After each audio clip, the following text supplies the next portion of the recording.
Wow, Neil Armstrong. Hey, wait a minute. You're supposed to be on the moon. I just saw it on TV. Oh, there's a tape delay and with all solar winds.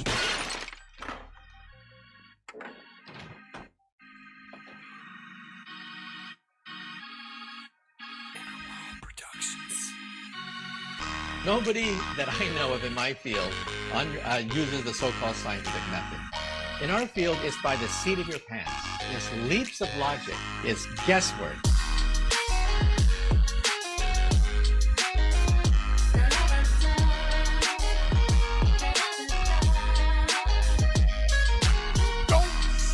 You don't see the curvature of the earth.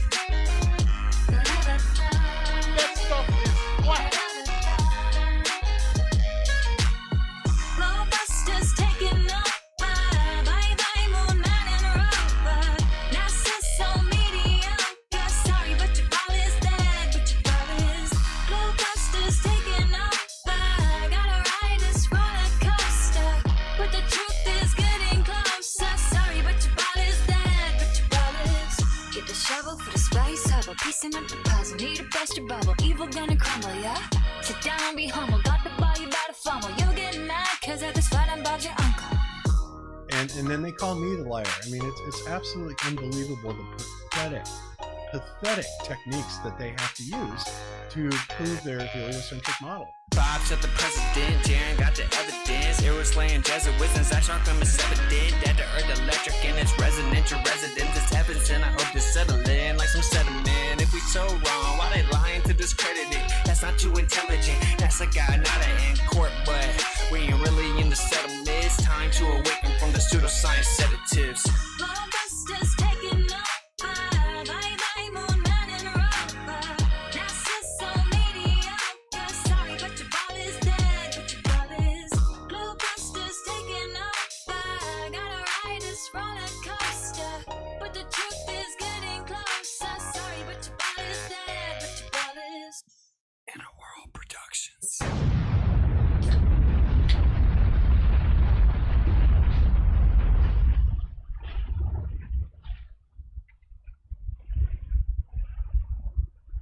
We accept the reality of the world with which we're presented. It's as simple as that. And welcome everybody to Globebusters, another Sunday. Welcome to the show. We're going to do things a little different today. We got a very cool debate for you. Sunday debate live. We've got Austin, Kaleb, and Derik going up against GlobeyMcGlobeFace, Globeman, and BlitzPHD. So welcome everybody to the show. Let's bring everybody on here and see how everybody's doing. All right. Welcome to the show, everybody. And go ahead. We'll start with Kaleb. Go ahead, introduce yourself real quick, and then also tell people how it's going to be working with Super Chats, please. Yes, sir. Kaleb.fe on TikTok. I teach True Earth. Essentially, how the donations are going to go, we're going to be donating all the proceeds that are created today through Super Chats and asking questions and things like that. We're going to send our side of the proceeds to Paul from Tinfoil Hat. He creates these tinfoil hats, if you guys didn't know.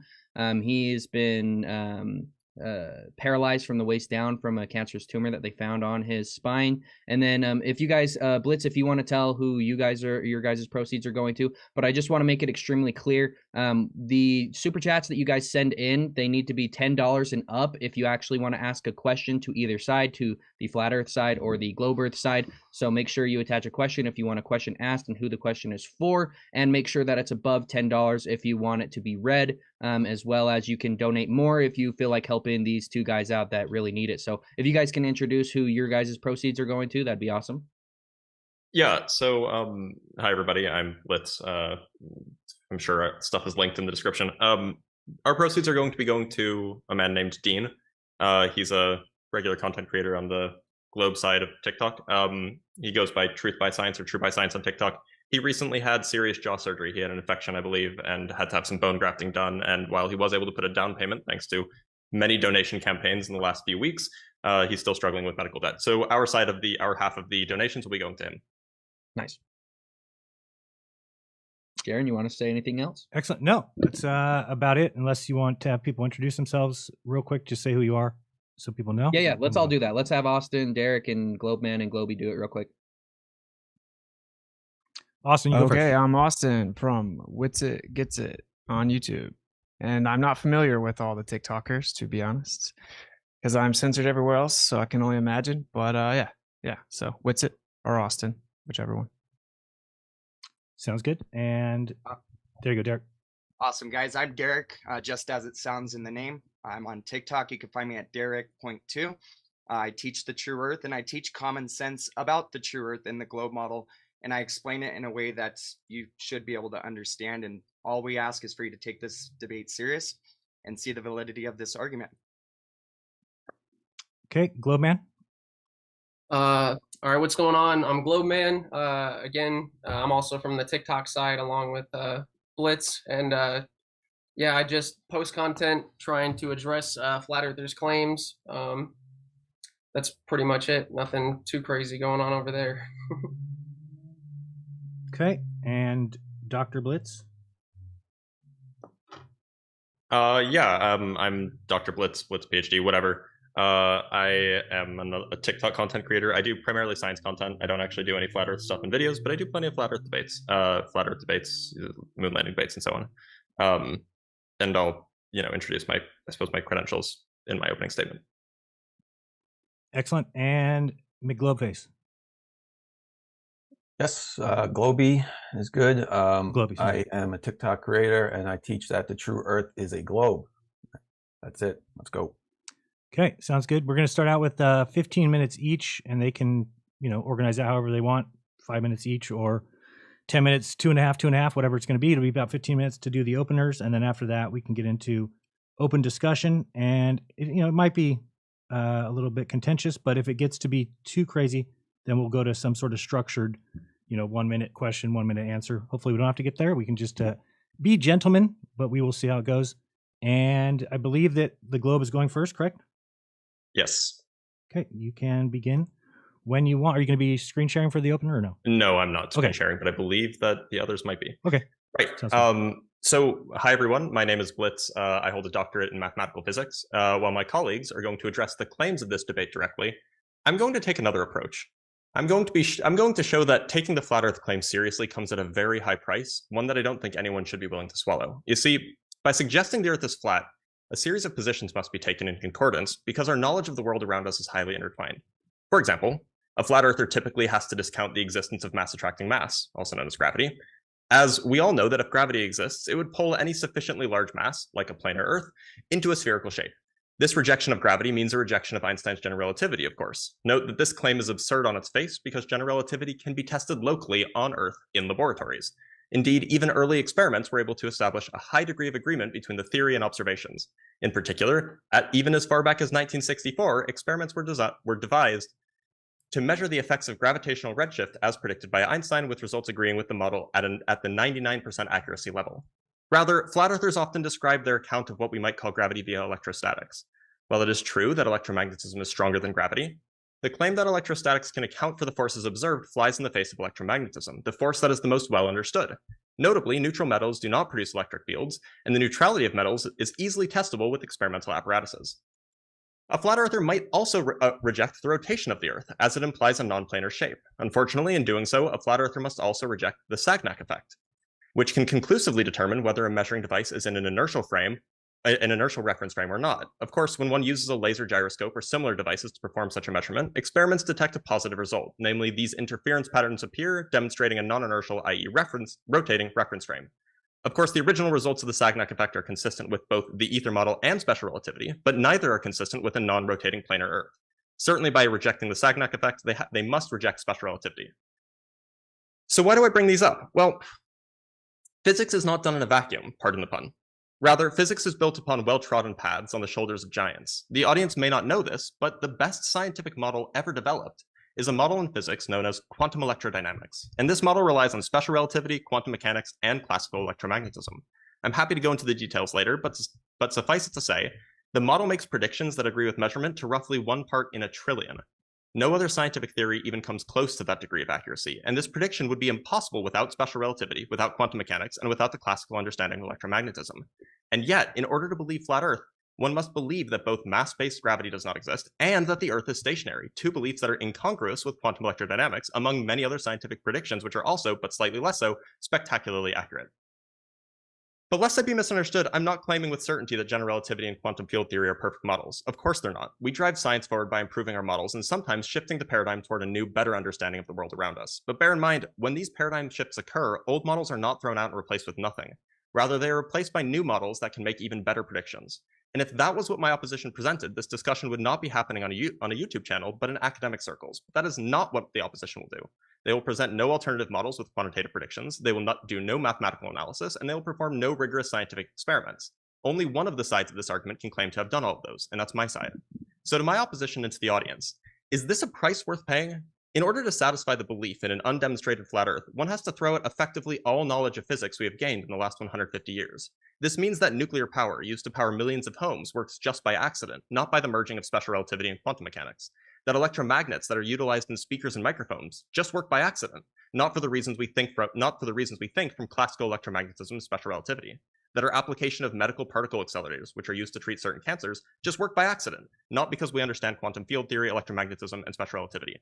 No, I suggest it is far more reasonable to accept the position that the Earth is a spherical ball, roughly, rotating about its axis, than to accept all of our understanding of modern physics is false and its applications are just happy accidents.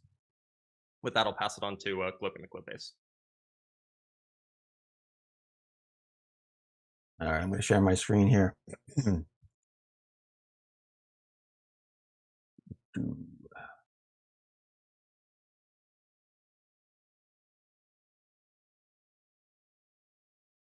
Let me know when you guys can see this. Go ahead, you're good. All right.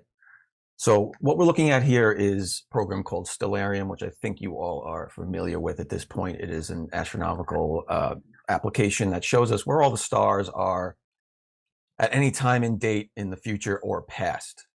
And here we're looking at, can you guys see my mouse? Probably, right? Yep. Okay, so here we're looking at Australia. We're in Australia per the red arrow. This was July of last year. That's when I did this observation live on TikTok. And here you see right here is the Southern Cross. That's the Southern Cross constellation and the 2 pointers. Now I'm pointing this out because, as you can see here, we're looking south-southwest. Now this is where the globe model tells us those stars should be at that date and time. Now, if I take this and go over to South Africa, don't change the date or time, you'll see the Southern Cross is up higher in the sky, but it's still south-southwest, between south and southwest, south-southwest. It didn't update for me. Did it update for you guys? Did what? No. It's still showing the one in Australia. My screen shows South Africa. Hold on. How about now? Yep. Yeah, you're good now. I don't know what that was about. All right, so you can see south-southwest is the Southern Cross is way up in the sky now. It's at a higher altitude above the horizon. However, and a different orientation, different angle, but it's still south-southwest. Now you can see here, I'm just in South Africa. Same date and time. We replicated this experiment. This is what I expected to see. We replicated that live on TikTok with an observer in Australia and South Africa. Now, going to Walter Bisland's model, we can see that that observer here in South Africa would have been looking south-southwest, which is right about here on flat Earth. If that's north, that's south, right? That's south-southwest. So the Southern Cross would be about here. That means at the same exact time, an observer over here was seeing the Southern Cross south-southwest, which would be about here, at the same exact time. That means the Southern Cross, and this goes for all the other stars as well, we would just happen to be looking at that one, they would have to be in two different locations at the same exact time of night. Or you're going to invoke this model which says that the stars are over here on the left, but the light is bending all the way around to the observer over here, which there's no physical method to make that happen in reality. That's almost a 90-degree, 180-degree bend of light. So we can take a look. I don't know how much time, I didn't look at the time, but you got this is 2.5. How much time I got left? 2.5 anybody minutes. paying attention? 2.5 minutes for you. All right, thank you. All right, so that model pointers. This is the gentleman in South Africa. There is the Southern Cross. I don't know how well this is going to be able to be seen here. And it's what time is it by you right now? They're the 2 pointers. It's 7:25 p.m. 7:25 p.m. All right, so we're gonna check this. There's the Southern Cross here. And he looks down and show you the compasses. All right, that works. So we're gonna check this against. You get to where he's showing the compass. And here's the compass. All right, so south-southwest was on the compass. yeah, south-southwest. Okay, I'm going to go through this kind of fast because of time. And there are the pointers. You can watch this all uncut on my page, and here's the observation from Australia. Now, take a note that the angle of the stars is the same as Stellarium was showing, as well as the height above the ground. So there's the observation from Australia. So this is just really all you need, in my opinion, as far as whether or not the Earth is flat. And this is really because this is what you're saying is happening. And all these observers looking south are seeing the same stars in different directions at the same time. When in reality, let me mute this. When in reality, the reason we see all these stars looking the same way is because the Earth is spherical, and everybody looking south from the southern hemisphere is looking indeed south. This is what you're seeing. Now tell me, does this make more sense that everybody's looking south at the same stars at the same time because they are indeed looking the same direction? Or does the flat Earth model make more sense, in which you have to replicate stars infinitely around the outside of the Earth all at the same time? Okay, I'll leave it there. Pass this over to Globeman. Okay, Globeman, you got 5 Alright. 5 minutes. All right, sounds good. Just take the share. I don't even know how to stop sharing here, Globeman. I think at the bottom of the screen, it should let you stop. Stars looking south when you're south. It also might be at the top of the screen to say stop share. Because Earth's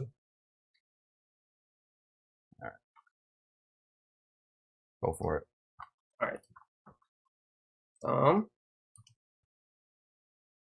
And let's see. That bar should get out of the way here in a second. Is everyone able to see it? Sorry. Yes, we see your screen. All right, cool. I'll just mute myself and let this play, and this will serve as my opener. Did you share with sound? I hope so. I'm sorry, what was that? When you share a screen, you have to click the little button in the lower left that says share with sound, or else we're not going to hear it. Oh, okay, my apologies. Just stop sharing and then reshare. Gotcha. Sorry, I don't use no problem. this app very often. Okay. All right, it should be good now. Okay, go ahead. Flat earthers make many different claims that they believe provide evidence for the flat earth, often saying things such as gas pressure requires a physical container or water can't stick to a spinning ball. Now I'm just going to go ahead and start with the claim that gas pressure requires a physical container. First of all, the formula required to find atmospheric pressure is shown here, and this formula is derived from the principle that the weight of the atmosphere above any given point exerts a force on the air molecules below. That's what gives us atmospheric pressure. The pressure decreases as altitude increases because the weight of the air above decreases with altitude. This can easily be measured using something like a barometer. And just as gravity and the globe would predict, the atmospheric pressure indeed does decrease as altitude increases. And the pressure gradient within our atmosphere also demonstrates that at no point are we going to have some kind of high pressure immediately next to a vacuum. Even in the most extreme vacuums in space, there's still some pressure. It's incredibly small, but it's still there. But what would we expect to happen if the Earth was truly in an enclosed system like flat earthers claim? So gas tends to spread out uniformly in a confined space over time due to the random motion of its constituent molecules. This is known as the principle of diffusion, which is... Sorry guys, it's freezing up. My apologies. Sounds good from this end. It's good on our end, by the way. It's good here. It is? Yep. Oh, sorry. Based on the idea that gas molecules are constantly in motion and tend to spread out to fill the available space. Now, what if we apply this principle to the atmosphere? Well, if the atmosphere was in a closed container, the gas pressure would eventually equalize throughout the container. The only way that you're going to be able to avoid the gas pressure equalizing is by either A, accepting gravity, which unfortunately would make the flat Earth coalesce into a ball, or B, saying that the Earth accelerates upwards at a rate of 9.8 meters per second squared. But flat earthers don't like either of those explanations, and unfortunately that means that they have no reason to explain why we observe a pressure gradient within our atmosphere. In other words, what I'm trying to say is that the only way we can explain a pressure gradient, whether it be in a container or not, would be by using gravity. But since flat earthers deny gravity and can't tell me where the 9.8 meters per second squared downwards acceleration comes from, that means that the gas pressure would equalize. Again, this is because the gas molecules are in constant motion and tend to spread out uniformly within the confined space. But allow me to reiterate, in real life what we see is that as we increase our altitude, our atmospheric pressure will decrease. Again, this is something that we can predict before we even measure it by using gravity. And gravity is something that flat earthers are going to have to deny the existence of, or else their flat earth no longer works. Another thing that flat earthers claim is that nobody has ever seen the curvature of the earth for themselves. This claim is demonstrably wrong, and I'm going to show you a few ways that you can see the curvature of the earth, even for yourself. First, we're going to start with something called a horizon dip angle. Now what the globe predicts is that as our height increases, our eye level line and the horizon will have a greater angle between them. But on a flat earth, due to linear perspective, you would expect that the horizon would always rise to eye level. So now let's go ahead and take a look at what we see in real life. Now what I'm showing here on screen was taken by someone named the Main Surveyor on YouTube. And here's another picture that was taken. Jeez.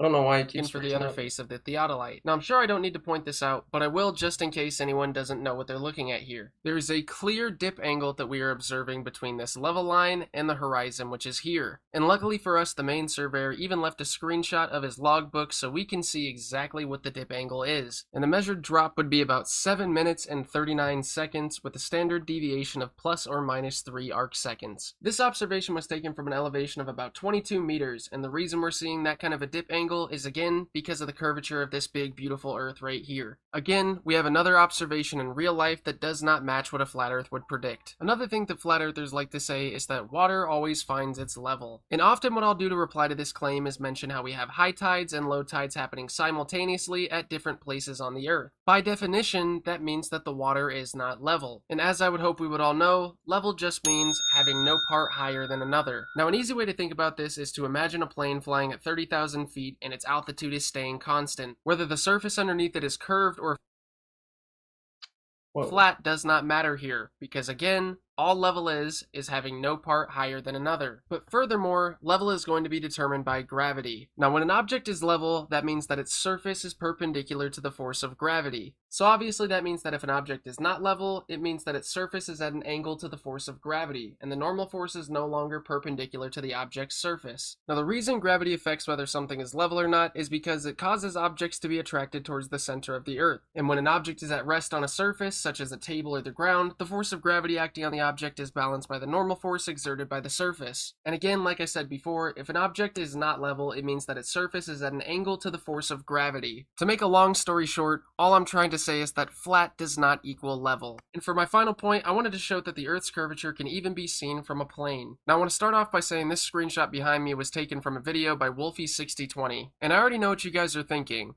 Either A, it's the window distorting it, or B, we're looking through a fisheye lens. Now first things first, we can prove that it's not the window distorting the image because this is a look through the exact same cockpit. Now looking through this window, we can see that the hangar door in front of it has remained straight, as it is in real life. So quite obviously the window is not distorting this to make it appear curved. So now we know for sure that this image here is not showing the window distorting the horizon. Now we're also lucky enough that Wolfie panned the camera up and down, so we can prove for sure that it's not a fisheye lens or a wide angle lens that's distorting the image. Now we can see even with the horizon at the very top of the frame, the curvature still has remained the same. And again, even when the horizon's at the bottom of the frame, we still have the same rate of curvature. So in conclusion, what we've figured out today is that what the flat earth predicts does not match what reality has to offer. Flat earth has no consensus, flat earth has no model, Flat Earth has nothing that would be required for it to be a probable hypothesis. So now to finish, I just want to say one thing. To accept Flat Earth is to deny reality. And with the hefty price tag that carries, I'm surprised that anyone has bought it.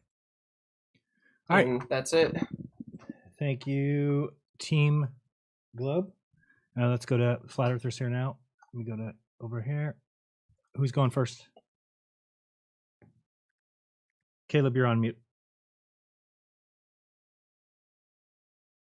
I can go first if you guys want. Sure. Okay, timer's up and 15 minutes. Go ahead. Okay. Are you sharing? Slideshow. I might just do it from here. Yeah, I'm just gonna do it like this. I can't get it to present. There should be a little button up in the upper right, little present button. Can't really see, it's a little small. Nah, I'm not able to get it. All right, just that way. So, yeah, I'm just going to do it like this. So the question is the Earth a spinning water ball that goes 500,000 miles an hour through space while Polaris sits in the exact same spot, or is it a level topographical plane that could possibly go on forever? We will discuss this today heavily. Let's go on to the next slide. Let's go over a few things which we shouldn't be seeing if the Earth were a ball of the dimensions and models claimed by mainstream science. Selenilian eclipses, long-distance photography, as well as expecting water to convex to its container. Our atmosphere, I can't see the, let me just move this. Our atmosphere existing next to the vacuum of space with no container, which was kindly reiterated with Globeman's introduction. Selenilian eclipses. So during a Selenilian eclipse, which is a lunar eclipse where we have to believe we're in between the sun and the moon, and the Earth's actually casting a shadow onto the moon, you can see here during some of the Selenilian eclipses, we're seeing the shadow start from the top and go to the bottom, as well as we're seeing the sun and the moon both above the horizon at the exact same time. You have to believe that this is some insane looming effect, which is casting the moon and the sun all the way up into the visual perspective of the terrestrial person on the ground. You have to believe that you're not actually seeing the moon here. You're not actually seeing the sun when you're seeing a Selenilian eclipse. These are just refracted images of the actual physical objects. Let's keep going. Long distance photography completely destroys the globe, completely just wrecks it. There's no way that anybody can say that this is just perfectly modeled on a CGI model or whatever they want to say. There is 6 miles of missing curvature between these 2 points. These peaks are at like the most, I can't remember the exact height of these 2 mountains, but I did the math before, and there's about 6 miles of missing curvature, even if you add in the elevation of both of the mountains. So, sorry, Globers, we are just seeing way too far. Keep in mind, you have to believe that this is some magical looming effect, making the Earth appear as if it's flat. You aren't actually seeing these mountains. They are being refracted perfectly to the horizon. So, this is going to come up a lot in this debate. There's going to be things said like refraction, when nobody's going to have any specificity of what kind of refraction is going on. You can invoke 7/6R, but you still have to invoke the radius of the Earth, which is assuming that we know the center of the Earth and we've only dug about 7 miles down, which is, in my mind, insane. As well as we're seeing, this is a mirage here. You guys can see in the top picture, this is what an actual mirage looks like. This is not a mirage. This is the Chicago skyline being seen from over 50 miles away, sometimes as far as people see it from 80 miles away when the sun backlights it. And you can see this picture at the bottom right here showing that it's being backlit by the sun from over 80 miles away. The tallest building in Chicago is 110 stories, Willis Tower, formerly known as the Sears Tower, which rises 1,451 feet. Again, you have to believe that refraction is just perfectly refracting these buildings as if to make it appear that the Earth is flat. Maybe refraction isn't actually refracting the skyline to the eye level. Maybe it's just the Earth is flat.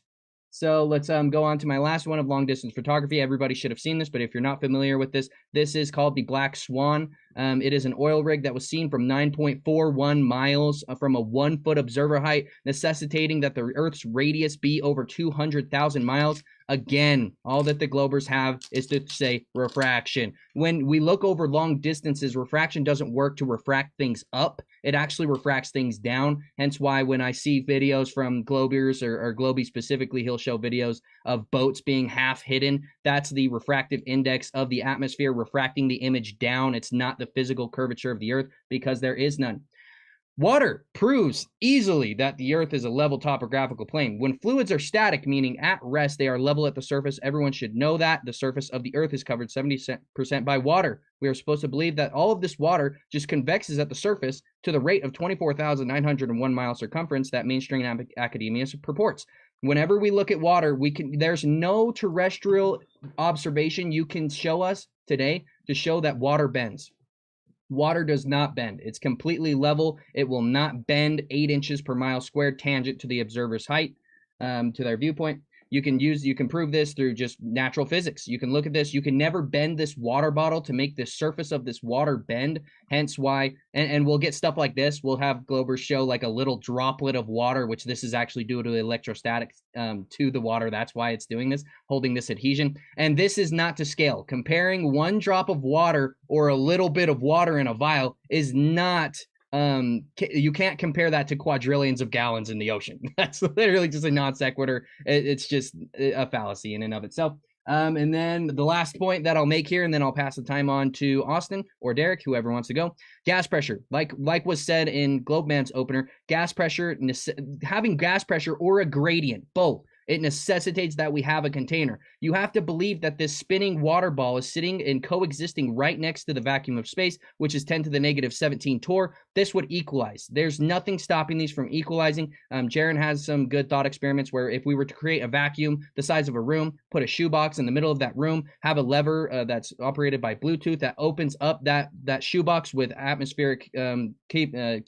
stuff in it like oxygen, nitrogen, and other gases. If we open up that container, it's going to seek equilibrium immediately with the vacuum that's surrounding it, being the room. Why doesn't this happen with our atmosphere? This can't be explained. If it can't be demonstrated at the surface of the Earth, you cannot invoke that gravity is holding it at the troposphere, at the very top of the atmosphere next to the vacuum of space. Makes absolutely no sense. I'll concede my time to whoever wants to go next. Derik, you got it. All right, hold on. Let me get my screen sharing. Hold on, Kaleb, you got to end your screen share. There you go. Let's see. All right. I got a couple videos in here. I'm not sure if you guys the Globers want them or not, but welcome, guys. Welcome to the most controversial topic on the Earth, and it just so happens to be about the Earth. And that's what we're going to point out today. We're going to not look up to the sky as the globe people want to try to prove the ground that's beneath their feet. We are going to look at the Earth and the observations that we can make and come to the conclusion whether or not they're possible on either model or just one model or both. So essentially, the things that we're going to go over, we're going to go over that all of the photos of the Earth are fake. They're provably fake and admittedly fake by NASA. We're going to talk a lot about curvature because when we are talking about the shape of the Earth, the shape is pretty important, and the ball would make it. You would have to have curvature on a ball. So we're going to talk about the curvature and how an airplane flying over a curved object would also have to curve with that object. Globeman pointed out that level is level. No part is higher than the other.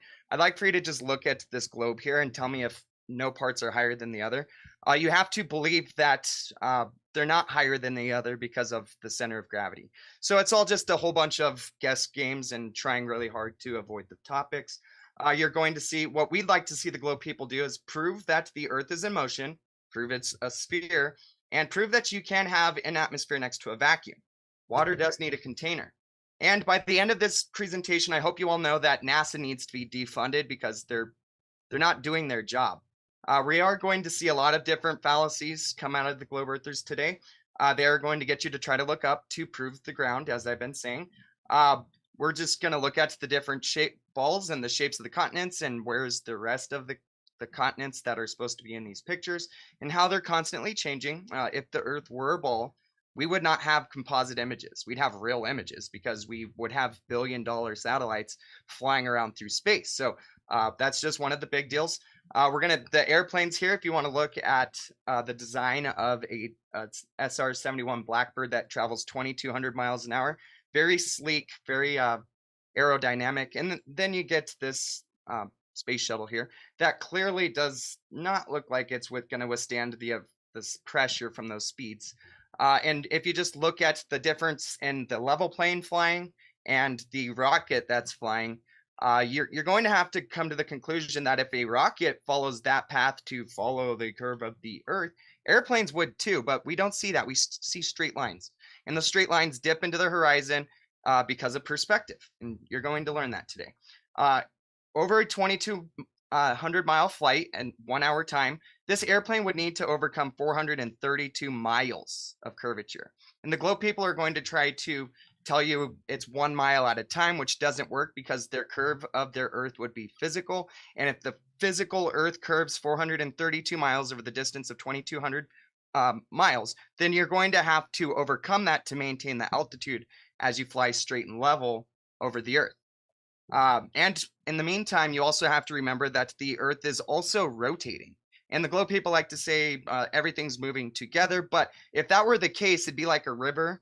Rivers flow in one direction, and if you're not going against the current, everything's fine and dandy. But if you try to swim against the current, that becomes a problem, and you will realize really quickly that that current's going to slow you down. But we don't see that in airplane flights. We don't see that in wind. We don't see that in anywhere over the Earth.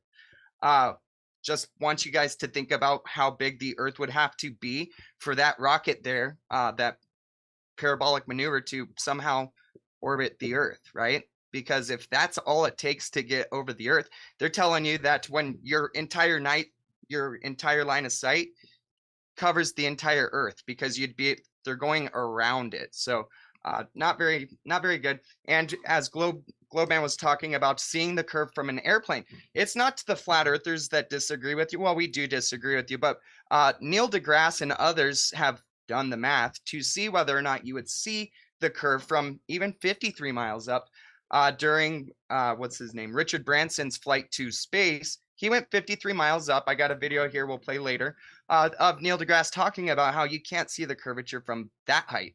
And airplanes fly between 5 and 6 miles up. Richard Branson went 53 miles up and didn't see the curve. Same with Felix Baumgartner. He didn't see the curve at 23 miles, but we're expected to believe we're seeing it from the ground, as Globeman showed in his intro, and from the air. And if you notice too, the curve doesn't change as far as how much curvature you see on the ground versus up. Even though the higher up you go, the angle would change. You would see more. It's always the same, never enough to be the curve of the Earth.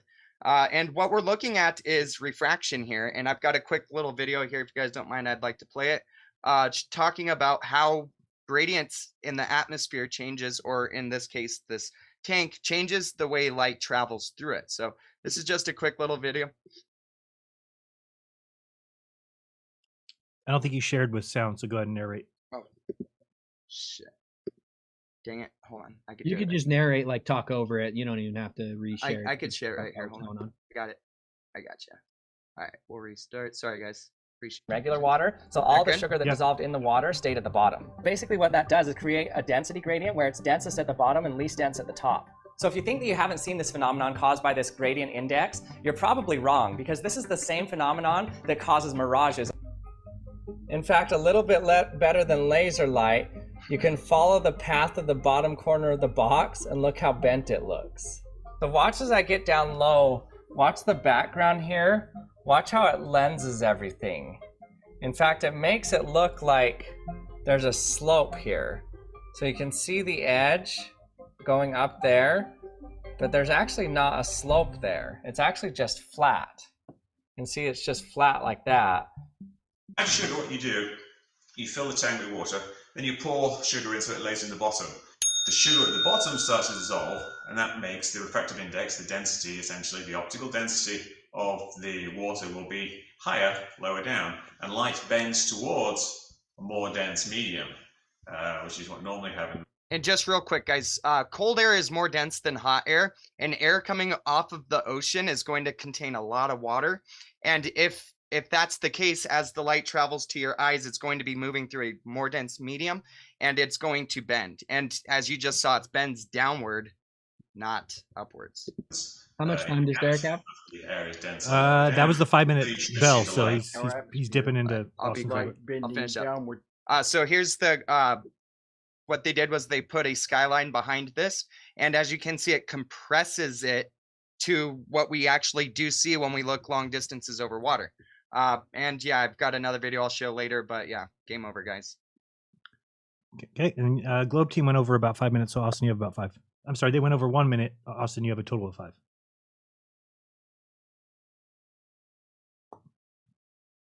You're muted, though. I don't know if you know that. Oh, my bad. Okay. So, cool. I'll share the screen. Let me drag it over here. Okay. It's all good. Just kind of riffing anyway. Okay. Share screen. So, there's a lot of claims that I would like to address. We'll just address them during the debate. I think it's best to hear it all discussed. But one of the things that people always talk about is the sky. I think that people need to understand a basic concept. I don't understand why people don't understand this. It's just common logical sense. Are you sharing? Sorry. I'm about to share it now. Yeah. So here it is right there. So the globe Earth was quite literally designed from the sky. And so if people don't even understand the basics of how we came up with the globe, to come in on the internet in 2023 and pretend that they're slam dunking on flat earthers is pretty laughable. The way that we came up with the globe was we looked at the sky and we engineered a geometric claim of the earth based on what the sky does.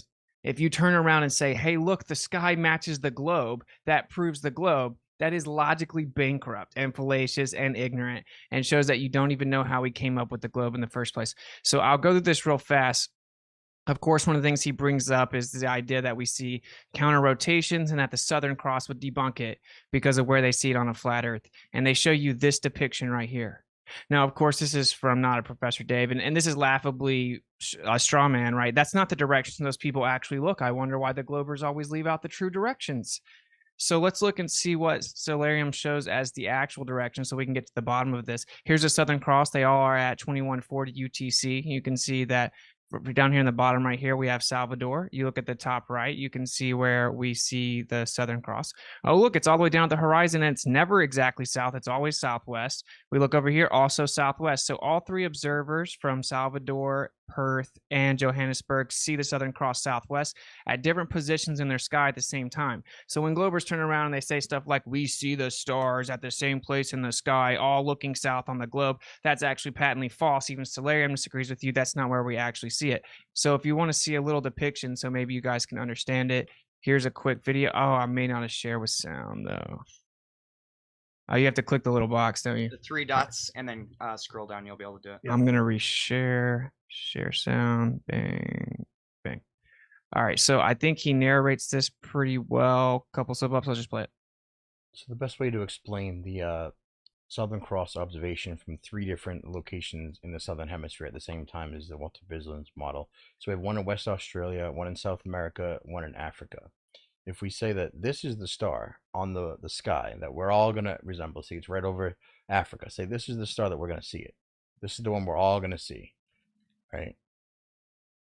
Crap, screwed up. Let's say this one. This one's the one we're all going to see. All right, so look at this star right here. Well, this represents our Southern Cross for intended purposes to understand the concept. Let's see right here. So this guy would see it, say right here. This purple star is where we are seeing it through our azimuthal grid of vision. That's where the star actually is. As we move it over, there we go. We see that actually this star in the sky didn't change position, but where we observe it did change position, and it happens the same over here.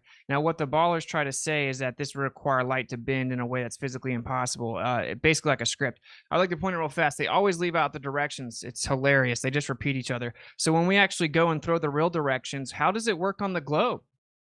So we're supposed to all look south and see the Southern Cross, but when we put the actual observational directions at the same time at these different positions on the globe, they don't all look at the Southern Cross. So the irony is that alleged evidence has completely backfired. I would love for you guys to explain to me how you're all looking southwest and seeing the Southern Cross at the same time at different positions. You can't. And just to verify the validity of this is not some ad hoc explanation to try to make the globe work as this dude tries to say, which hashtag thanks Walter, he made the flat earth model for us. You guys just repeat, I made this up, but this is an AI basically explaining what you guys are going to say, so we don't really need to. Walter says light would have to bend for that model to work. Bendy light rays.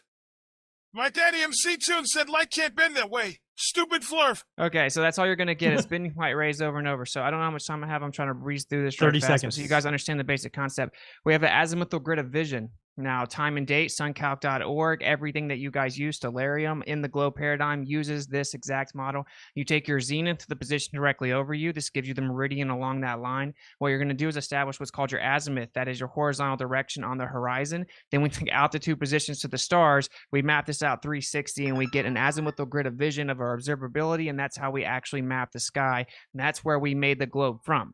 So this is how we actually see. We have that 360-degree field of view if we turn around, and this is how we map the sky.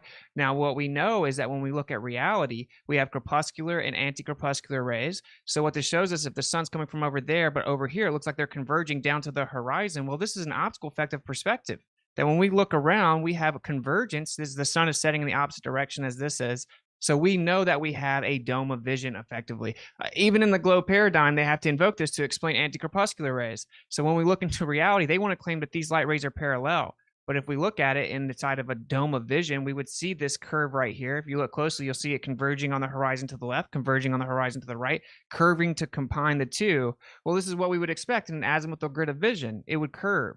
So the globe claims that this is parallel, but it's not in reality. We see the same thing with, domes in the sky, right? And then we can see the dome of our vision replicated on a smaller scale. We have moon halos, sun halos, perihelions, all kinds of things. So in summary, the whole idea that we're looking in opposite directions with this little straw man cartoon 5-year-old model here, where we're looking opposite ways, is a joke. It's a straw man, and in fact, it backfires on the globe. They're all looking southwest. They're not looking south. They're looking at different angles. When you map them on the globe, they're not even all looking at the Southern Cross at the same time. So if you actually accurately represent it, of course, due to time zones at different times, they're all just looking south. This is a Mercator projection, of course. They're all just looking relative to their dome of vision, and that we can prove that this is how we see. And when we take the actual data, it works perfectly on the flat Earth. Time. So it seems that this has backfired on the Globers, and hopefully they actually understand what I'm saying, but I'll be more than happy to get into it. Jaren, how much time I got left? That's it. Let's end it. Okay, cool. But just to point out, so we'll get into the rest of the specifics. Sure. So let's get it. In the future, though, guys, that's why we don't want to say at the beginning. I know you guys told each other, "Hey, it's okay if you go long," but that's why you don't want to do that, because then you start, people are itching at it. Like, why is this guy going so long? It's just, I wouldn't in the future do that. We should stick to the time. Do you guys want to do open conversation? Go ahead. You can do that as you want. If it gets too crazy, if you're going to talk over each other, then we can do a time thing. But we can try and open it up at first. Go right ahead. Sounds good to me. You want to address the star thing, since that was the last thing mentioned? Yeah, how does the light bend nearly 180 degrees? So you didn't listen. So No, I did. I mean, yeah, refraction happens, and we both agree that perspective works, right? We both agree that that railroads look like they converge to a point, but that's not a 180-degree bend. Okay, first of all, the light's not physically bending; it's an optical effect. So can you let's meet in the middle here. Can you explain to me how anti-crepuscular rays work on the globe Earth? Yeah, it's the same. It's the same perspective thing as railroads. Right. So what I just showed in the presentation is actually when we look at them from the outside, we see them curving. So if I had a railroad track going over top of my head and I looked in both directions and saw them converging, they wouldn't be curving. Why are they curving?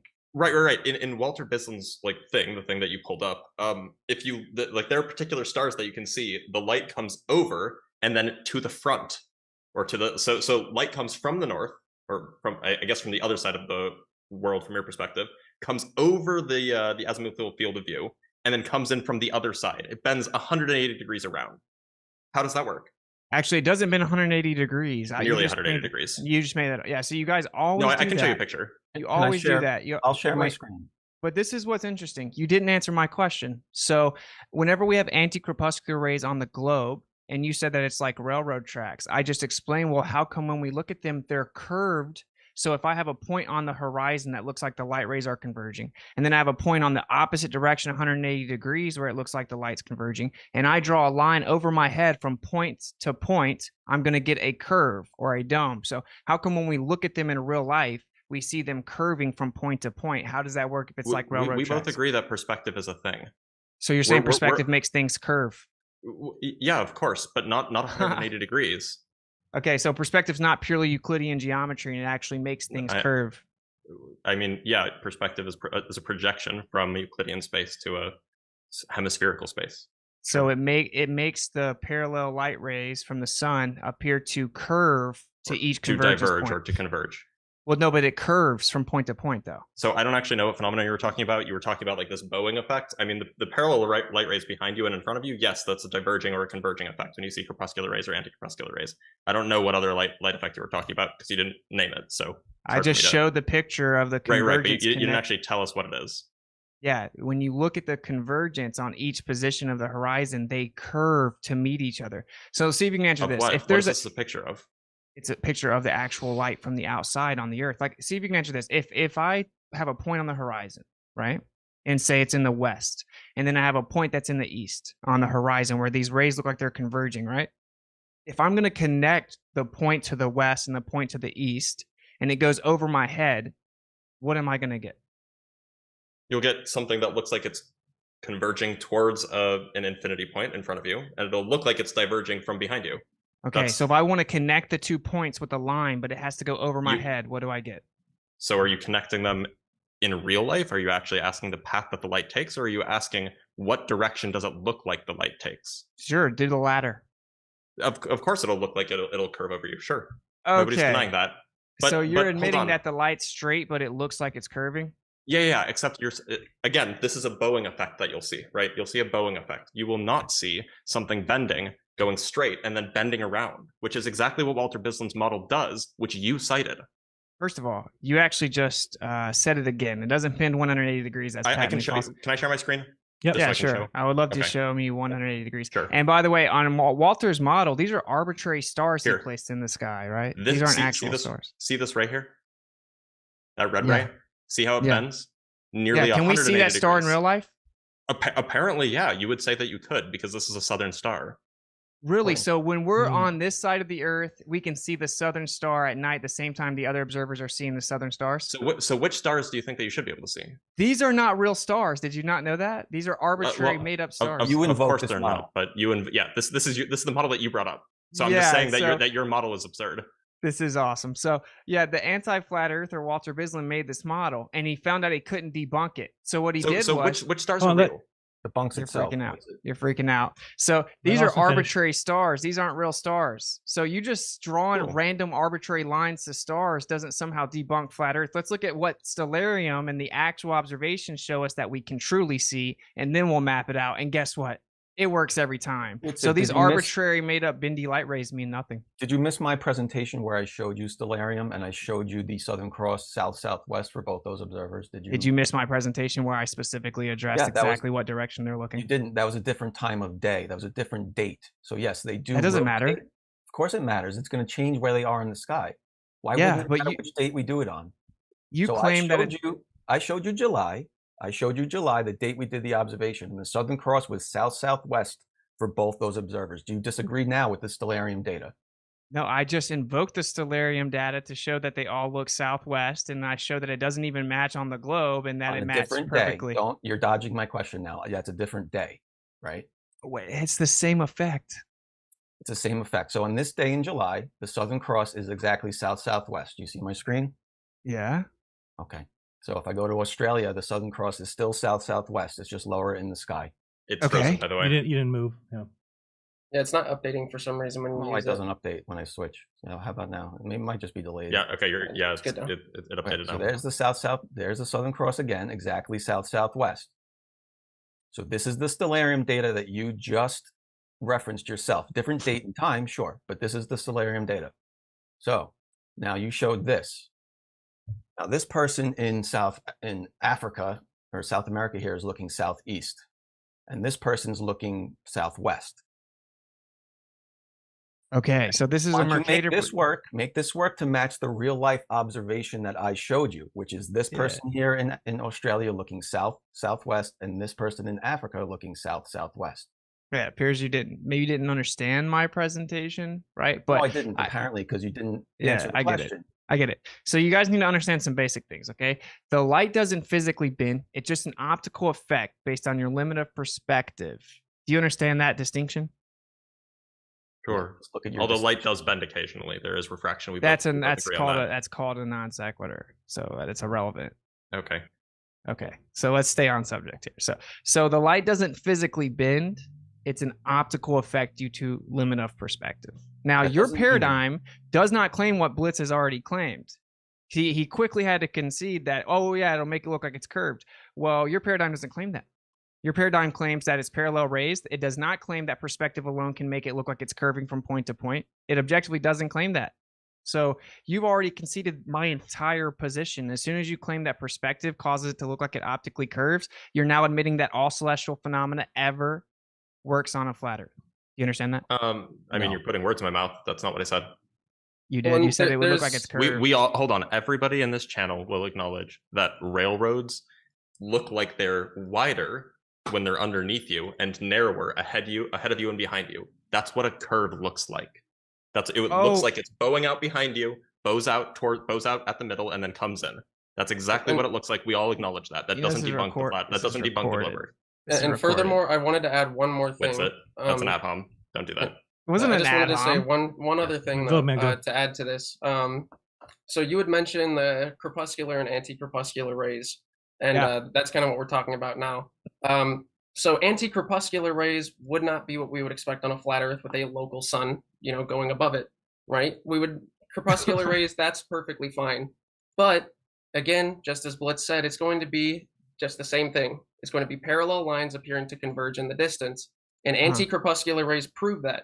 Because if all the light was just truly going outwards and away from the sun like the flat Earth would predict, we would not see that converging effect. They would literally be moving away from each other. What? Dude, you don't. Okay, first of all, perspective is just a thing that happens, okay? And how to interpret perspective is significantly argued amongst the highest levels of academia, whether visual space is Euclidean or hyperbolic, because it gets into intricacies. You can actually look into robotics, and when they begin to precisely match out the optics of visual space and robotics, they realize Euclidean geometry does not work. And we do not have a proportionate linear relationship with optics. It doesn't matter. We see them converge in both situations, whether the Earth is flat or a globe. The point is that when we see them converge in both directions, the sun's not actually 180 degrees behind me when it's setting in the west. So why can I turn to the east and see it? You're saying they're like railroad tracks. So again, the follow-up question is, how come when it goes from east to west, there's a curve that connects the two convergence points, even if they're optical? Why does it curve? According to you, it should be parallel. Over my head, it should be directly straight. How come you can't look to your right and see that same sun crepuscular rays to your right? Why is it only bent 180? So you just completely avoided the refutation of your position with a complete out of left field red herring question? Crepuscular rays don't answer this star question. Local sun. Okay, so can you answer my question? I'll happily. That's ignorant. So wait, in your paradigm, does the light from Someone the star who doesn't travel? ad hom, you certainly ad hom a lot. If my argument was an insult, that would be an ad hom. I haven't done that once. So, yes, you did. No, I did. My arguments are very specific and have substance. You want to go with poisoning the well with it? I'm not doing that. Hey, have I called you ignorant yet? Guys, I just you want guys to are freaking out, man. You guys. Have I called you ignorant? You're just insulting. I said your position is ignorant. Go ahead. And I'm explaining why. Okay, go, Austin, or we're going to go to timed things. Go ahead. Give a minute. Go ahead. Okay, so I'm asking specifically, why does the optical convergence point on each horizon connected curve? And Blitz immediately conceded, oh, well, yeah, perspective will make it look like it's curved. But he didn't know that was a trap. Okay, so if you concede that, then you concede the entire flat Earth position of the azimuthal grid of observability, explaining all celestial phenomena. Connect that concept that you're trying to state to this, okay? Now look, this pink star, the star with the pink line, is exactly where the Southern Cross was in our observation from South Africa. Now, if I move this over here to Australia, now you're saying this, well, it got rid of the pink line. I'll do it right there. Now you're saying that optically, whatever that means, which means nothing, optically, this light is bending around almost 90 degrees to this person standing over here. And now that person is seeing the same star looking southwest, but the star's really over here. That's what you're saying. So first of all, you understand that it's dropping on the horizon as you get further away from it. You understand that, right? Altitude doesn't matter, and I do understand that. We're talking okay, about so then direction. It's a product of perspective then, right? Direction, south-southwest. How does south-southwest work for both those observers? Right. So I showed it in my presentation. All the audience can go back and watch it. But if you look south-southwest, listen, dude, you have an azimuthal grid of observability. So as you get further away, it's going to optically drop. That's due to perspective. We can actually map it out, and it perfectly works in an azimuthal grid of vision. The ironic part is it doesn't work on the globe. No one's talking about height, though. No one's talking about height. We're talking about cardinal direction. Both those people had compasses, and they both were pointing south-southwest. Yeah, southwest, yes. South-southwest. Yeah, and it keeps on getting closer and closer to southwest, right? No, they were both south-southwest. So they're the exact same direction? You're avoiding the question now. No, I'm not. I I'll go explained play it in the my video on my presentation. YouTube. I will go play the video for you right now. They were both looking south-southwest, and that matches the stellarium data that I showed you twice now. The They were just stellarium at- data is what I'm using to explain to you why it doesn't work on the They globe. were at You're just different not even altitudes understanding over it. the horizon. I agree, different altitudes. Right, Because okay. they were at different parts of the globe, but they were both looking south-southwest, which is the part you keep avoiding. No, because when we're looking out away from the natural rotation of the sky, we have an azimuthal grid of vision, and it's going to cause these optical apparent positions to change relative to our position. We see the same thing with the sun. We see the same thing with the sun. And the reason I had to bring up anti-corpuscular and corpuscular rays is because what you guys don't get is you have to invoke the exact same construct to explain the globe. You literally need this for suncalc.org, for time and date, and for stellarium. This is how we got all of our observations. we all of it acknowledge- uses an azimuthal grid of observability. Do you guys understand that? We Yeah, all you can keep acknowledge saying the that word we- azimuthal grid, but that's not an answer to the question of why they're looking south-southwest. Hold on, Because so- you can demonstrate that when you look through curved visual space, the apparent position is different from the actual position, even though the light's not physically bending. It's a perspective of optics. Just Hold on. optics. So You're look just saying outside the word that. optics. You can prove it. Look Yeah, out. let's go. Wait, actually, Witsit, prove it. Okay, so you can take even just a little dome, and you can actually show the difference in the apparent positions and the actual positions with a little dome, even a paperweight. Have you and done we can this? we can prove this by what? Have you done this? Yes. Yes, Where? absolutely. I have it in my PowerPoint. And Okay. we can also Hold show up, what I please. explained to you. I showed you the direct observation of the optical convergence points on each horizon curving to meet each point. Your guys are claiming that they're parallel and they're just like railroad tracks. So why are they curving? It's a different topic, Witsit. That It's doesn't the answer same why topic. two people are It's looking the same south-southwest. topic. It's a You different don't topic. understand why. Go ahead. You're To literally be clear, the perspective doesn't occur until it's inside your quote azimuthal field of view, right? It's, like in this picture, and yet there's curving outside of it. How does No, this work? see, so this is what I'm saying. You guys don't understand it. This guy drew arbitrary stars in the sky. Then He why put did you use arbitrary that? stars in the sky, arbitrary. and then We he can- arbitrarily determined the curve that would go to So the then observer. why did you use it? How does Because it work if not this way? Please explain. You said this Okay. models everything we see in reality. That's what That's you r- said. That's right, but these stars aren't actual star positions. You don't get that? We can assume one is close because it is close. This one's very close to where we observed it in real life. This pink one here. Okay. We went over that. So again, you're not explaining, but you're just saying the word optics, and that doesn't explain why two people can look south-southwest. I did this last week again, by the way. I have that video. I haven't posted it yet. We got a better view of everybody's compasses. Looking again, that one was southwest and south-southwest, so it was a little different than this observation because it was different time of year. So when I say optics or perspective, how is that somehow different than when I ask you why the anticorpuscular rays happen and you say it's perspective? How is it different? Well, hold on. We all acknowledge that perspective happens, right? We all Well, no, took he art said I'm class just in saying ninth grade. words, though. You That are. doesn't I mean, a matter. red like you're herring saying to a you corpuscular are. sun rays. It's a red herring. It's not a red herring. We all know that refraction happens because we both used refraction in our arguments. You guys use refraction to explain why there's a horizon dip angle. We use refraction to explain why you can see further than you might be able to than you might expect on a globe Earth.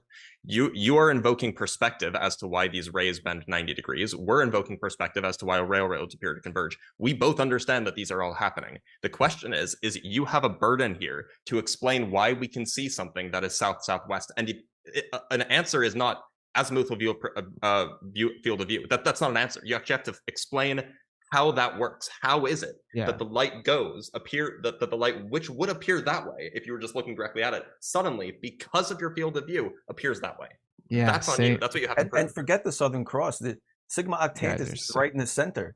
You can't even see Sigma Octantis with the naked eye or majority of telescopes. Why are you? It doesn't matter if you majority of can. telescopes. That's not an answer, Witsit. It exists, and people see it with their telescopes. No, So when you don't- say people see it, you mean people that you blindly believe, like observatories. And it doesn't matter if it does exist or doesn't exist. It's the same argument. There's an optical so convergence. the constellation Sigma. The It's maybe too constellation complicated of Octans- a debate subject. Yeah, we might want to go to a different topic. You guys don't understand. Hold on, hold on. about Witsit gravity? just said Sigma Octantis doesn't exist. I did not straw man fallacy.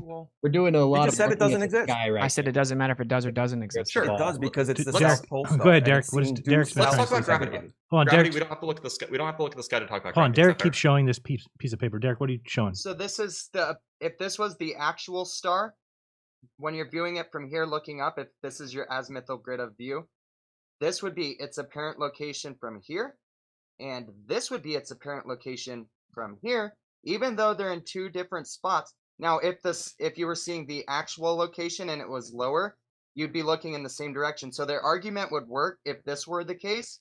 But if we're arguing that you have a grid of view that's a dome and you're seeing an apparent location and not an actual location, depending on how high this star is above your grid of view, it's going to actually widen. So the further up this gets above my paper, the wider it's going to be. Same this. If this one got higher, it would get wider this way. So this would perfectly south-southwest. Make it south-southwest for both observers, Derik. You can't do it doing that. Yes, you can. If I move this higher, that's what I'm saying. If I move this higher, it widens out. It'll get to at most 90 degrees, but it'll never turn around the other way. Yes, and if it's not exactly over this middle, if it's not dead center, so if this was over here, then it would be south-southwest. Guys, you can replicate this with little domes. You can watch that. If you took a little dome and you took a light and you moved it over in a circle, you're not going to see it move to your right like it's setting to your right in a circle. You're going to see it completely displaced based on your dome of vision. You can literally replicate it. That's why I showed you a real-life observation of the crepuscular and anti-crepuscular rays from the outside converging to the point on the horizon and then curving from point to point. That can only be explained with the fact that the curve is a product of perspective. That has nothing to do with what we're talking about again. It does, though. Derik, can you literally take that does. piece of paper, Derik, and make those lines look south-southeast for each observer? If you change the actual South-southwest. location to where you are in its height, if you knew the actual data, you'd be able to do it. But I'm not going to sit here and pretend like Because we you know can't how do high it, the Derik. star is versus without the actual data. Globey, good call. No. Way to be smart. There's If you no way to don't do it have by all of the direction, actual principle. data, you can't prove it. You could speculate, which is what this is. I'm not sitting here saying this is exactly where the star is over this and blah. No, I'm showing the viewers that dependent on how far the star is above your grid of view, its apparent location is going to change. just Until we draw. actually, you want to let me talk? You asked me to talk and then you want to interrupt me. Not very cordial. Depending on how far above the star is and its actual location, it will change. And beyond that, on the flat Earth, north is the center. So if you're not looking north, you are looking south. And there's this thing called magnetic declination that changes the apparent location. So if you're pointing your compass south in the southern hemisphere, it says south, sure, but you're not taking into account the magnetic declination that has 10 to 40 degrees change, where you have to adjust by 40 degrees from what your compass is pointing to actually have an accurate location that you're looking. I did that in my observation. Did you use compass you know what the correction in your magnetic- observation? Do you know what magnetic declination is from Australia? From Yeah, it destroys the globe. Yeah, absolutely crushes. Does it really? Do you know what? Hey, do you know what the magnetic declination was from Australia when we did? It depends on what part you're Fluctuates. talking. But Okay, yeah, so you don't. So you're saying that's an excuse, but you don't. It was -1. Oh, gotcha. -1. Highest levels of academia admit they can't explain the southern magnetic declination. So it seems you should explain it to us since you know it somehow. Yeah, let's hear it. Globey. Magnetic Let's go. Come on. declination is Explain it. -1 from Australia. So I did adjust for that. You know what -1 means? It's negligible. You take -1 off the degrees on the compass. You adjusted for something negligible? Wow. No, it Was that wasn't an appeal appeal to to authority. I'm saying that in the hostile witnesses, there is no accurate way. So if you want to explain how you There is an map out accurate the way. magnetic declination in the southern hemisphere, I'm all ears. I don't care about I authority. mean, hold on. Enlighten me how it So works. magnetic declination can be measured. Whether it's true or not, and I actually don't think that this is true, that it can't be explained is a different story, but it certainly can be measured. Oh, so you don't know, you just don't think it's true. Well, okay, we can move on. You didn't cite any sources, you didn't Let's cite any move on to academics. Har- you didn't what cite any about does papers. Harvard work? I mean, like, yeah, you can bring something up. That'd be cool. But yeah, let's talk about gravity. I'd like to hear you guys' Let's talk about explanation gravity. for That would be awesome. general relativity or anything. Let's do that. Yeah, so this is what's so funny. When you said that like relativity works so well, that's why are you? That's just patently false, right? So it doesn't work on the quantum or cosmological scale. Do you want to pick one of the scales that we can destroy? I mean, nobody's claiming it works on the quantum scale, but that's fine. I'm talking about on the macroscopic scale, the scale that we can measure in a laboratory here on Earth. You literally invoked quantum scale in your opening. Yeah, that didn't have anything to do with gravity. I was talking about You quantum said it was the electrodynamics. most accurate model that we have. So Yes, you're quantum gonna sit here and say that electrodynamics. it's the most accurate. Quantum but that we don't electrodynamics use is the it most for quantum describing- dynamics is the most accurate model that science has ever produced. Yes. Yeah, electrodynamics, right? So quantum, it uses quantum electrodynamics. Yes. That's right. So it Has uses nothing to do with gravity. electromagnetism. It has nothing to do with gravity. Gravity's No, nowhere but to be it found. has to do with special relativity, by the way. You want me to pull up since you have a PhD and you're claiming that you fully understand the quantum relationship of gravity. How about I pull Hold on, up a source? I didn't make that claim. Well, you said it worked perfect in your opener. Yeah. It works perfectly in all the regimes in which it applies. Nobody is seriously claiming that we have a theory of quantum gravity. And if you think that that's what I'm saying, you're strawmanning me. Actually, Well, some are, but of course, it's electromagnetic nature of gravity. Then they draw an equivalence, Who? but they draw an equivalence between Constantine Mice. He actually draws. Yeah, I know that paper. Yeah, and let me guess. It's let me garbage, by guess. the way. Yeah, he's garbage. So you just I've read committed it. Have you read the paper? You committed a genetic fallacy. No. So I didn't even know who he was. this I've random read the paper. anti-flat earther on TikTok, who appeals to credentials and scientists all the time. As soon as a guy who is the lead scientist did I of the do that? Nuclear Physics of Institute seems to disagree with him, he doesn't. Now all of a sudden credentials don't matter. Equations so 18, 19, and 20 are false. Yes, Can you equations refute the 18, paper? 19. Yes, equations 18, 19, and 20 are false. How so? They don't agree with experimental data. What, also they're what not experimental data? It uses Yeah, vacuum so- electromagnetic energy from Hold on. energy Do you know what density. That's equations 18, provable. 19, and 20 are? It says it uses vacuum energy density from an electromagnetic vacuum. Does that not exist? Electromagnetic vacuum energy is fine. Do you know what equations 18, 19, and 20 are? Off the top of my head, do I know what the equations are? Okay, No. so equations 18, 19, or 20 are a relationship between the mass of fundamental particles and the so-called magneton of these fundamental particles, and the Bohr magneton. And there is some integer relationship that's claimed to relate these two things. So you have the mass of the fundamental particle is an integer multiple of a certain fundamental quantity that he claims that we can measure. Fine, we can measure that fundamental quantity. The question is it true that the mass of these fundamental particles are an integer multiple of this particular quantity? The answer is no. The answer is experimentally no. His What model is fundamental incorrect. Particles? All of them. See, so now I know you don't understand the paper. I mean, he has a table. This He is has a what's so table. funny. He explicitly gives a table. It's he even for a muon, he's off by more than 0.5%. And he doesn't even account for the mass of neutrinos because neutrinos have mass smaller than the mass of an electron, which is required. They have to be bigger than the mass of an electron in his model. So like it's patently false. This article. No, you don't even the mass of the electron, dude. You don't want to get into the mass of the electron. I promise. Wait a minute, dude. hold on. So can you acknowledge anything I just said? That this paper you makes just claims that are false? you're reifying made up. I'm not units of reifying measures anything. from I'm quantified- debunking. yeah. I'm debunking the You're paper that you brought freaking up. out. You're freaking. So this just so the audience knows what the paper is, right? So it's a guy proposing a gravity in an attempt to address all the cosmological and quantum discrepancies with the current gravity, theory, and it's completely wrong in every aspect. He said it was 99% accurate. Actually, in 33, we found out it was 99% inaccurate. Looking at the galaxy clusters in 1933, Fritz Sawitzky found out that we only had 1% of the mass predicted by gravity. So it's 99% inaccurate. Do you but have anyway, an answer to my claim that it's 99% accurate? He's addressing the actual issues with gravity in the current paradigm, and he's explaining that, look, you can actually show using the energy density of an electromagnetic vacuum, which relativity does not even address, then you can actually use that, show that gravity is not a universal constant. It's intrinsically electromagnetic in nature, and then you can draw an equivalence between Coulomb's law and what we call gravity. And he shows exactly how it works, and it is testable by using the energy density of each position in a vacuum and then testing it for the gravitational results. So have you actually tested it that way, or have you just reified particles? You can't directly measure the vacuum energy. It's not So a thing we that you can do.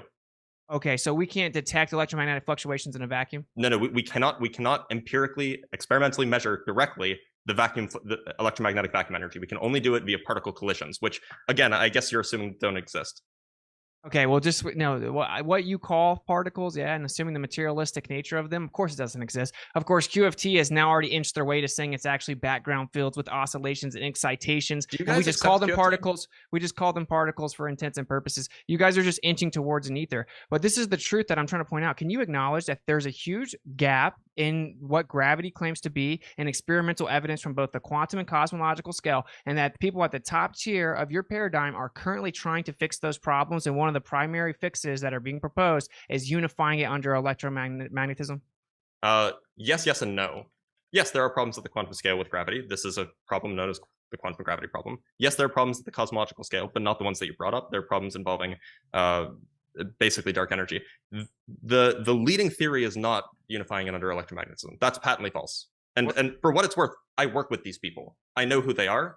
They're not doing this. What's the leading unified field theory then? So string theory is the one that people really, really like. I don't really like it, but that's the one people do like. People also like loop quantum gravity. I think that's pretty good. That's but again, I don't electromagnetic. really like it.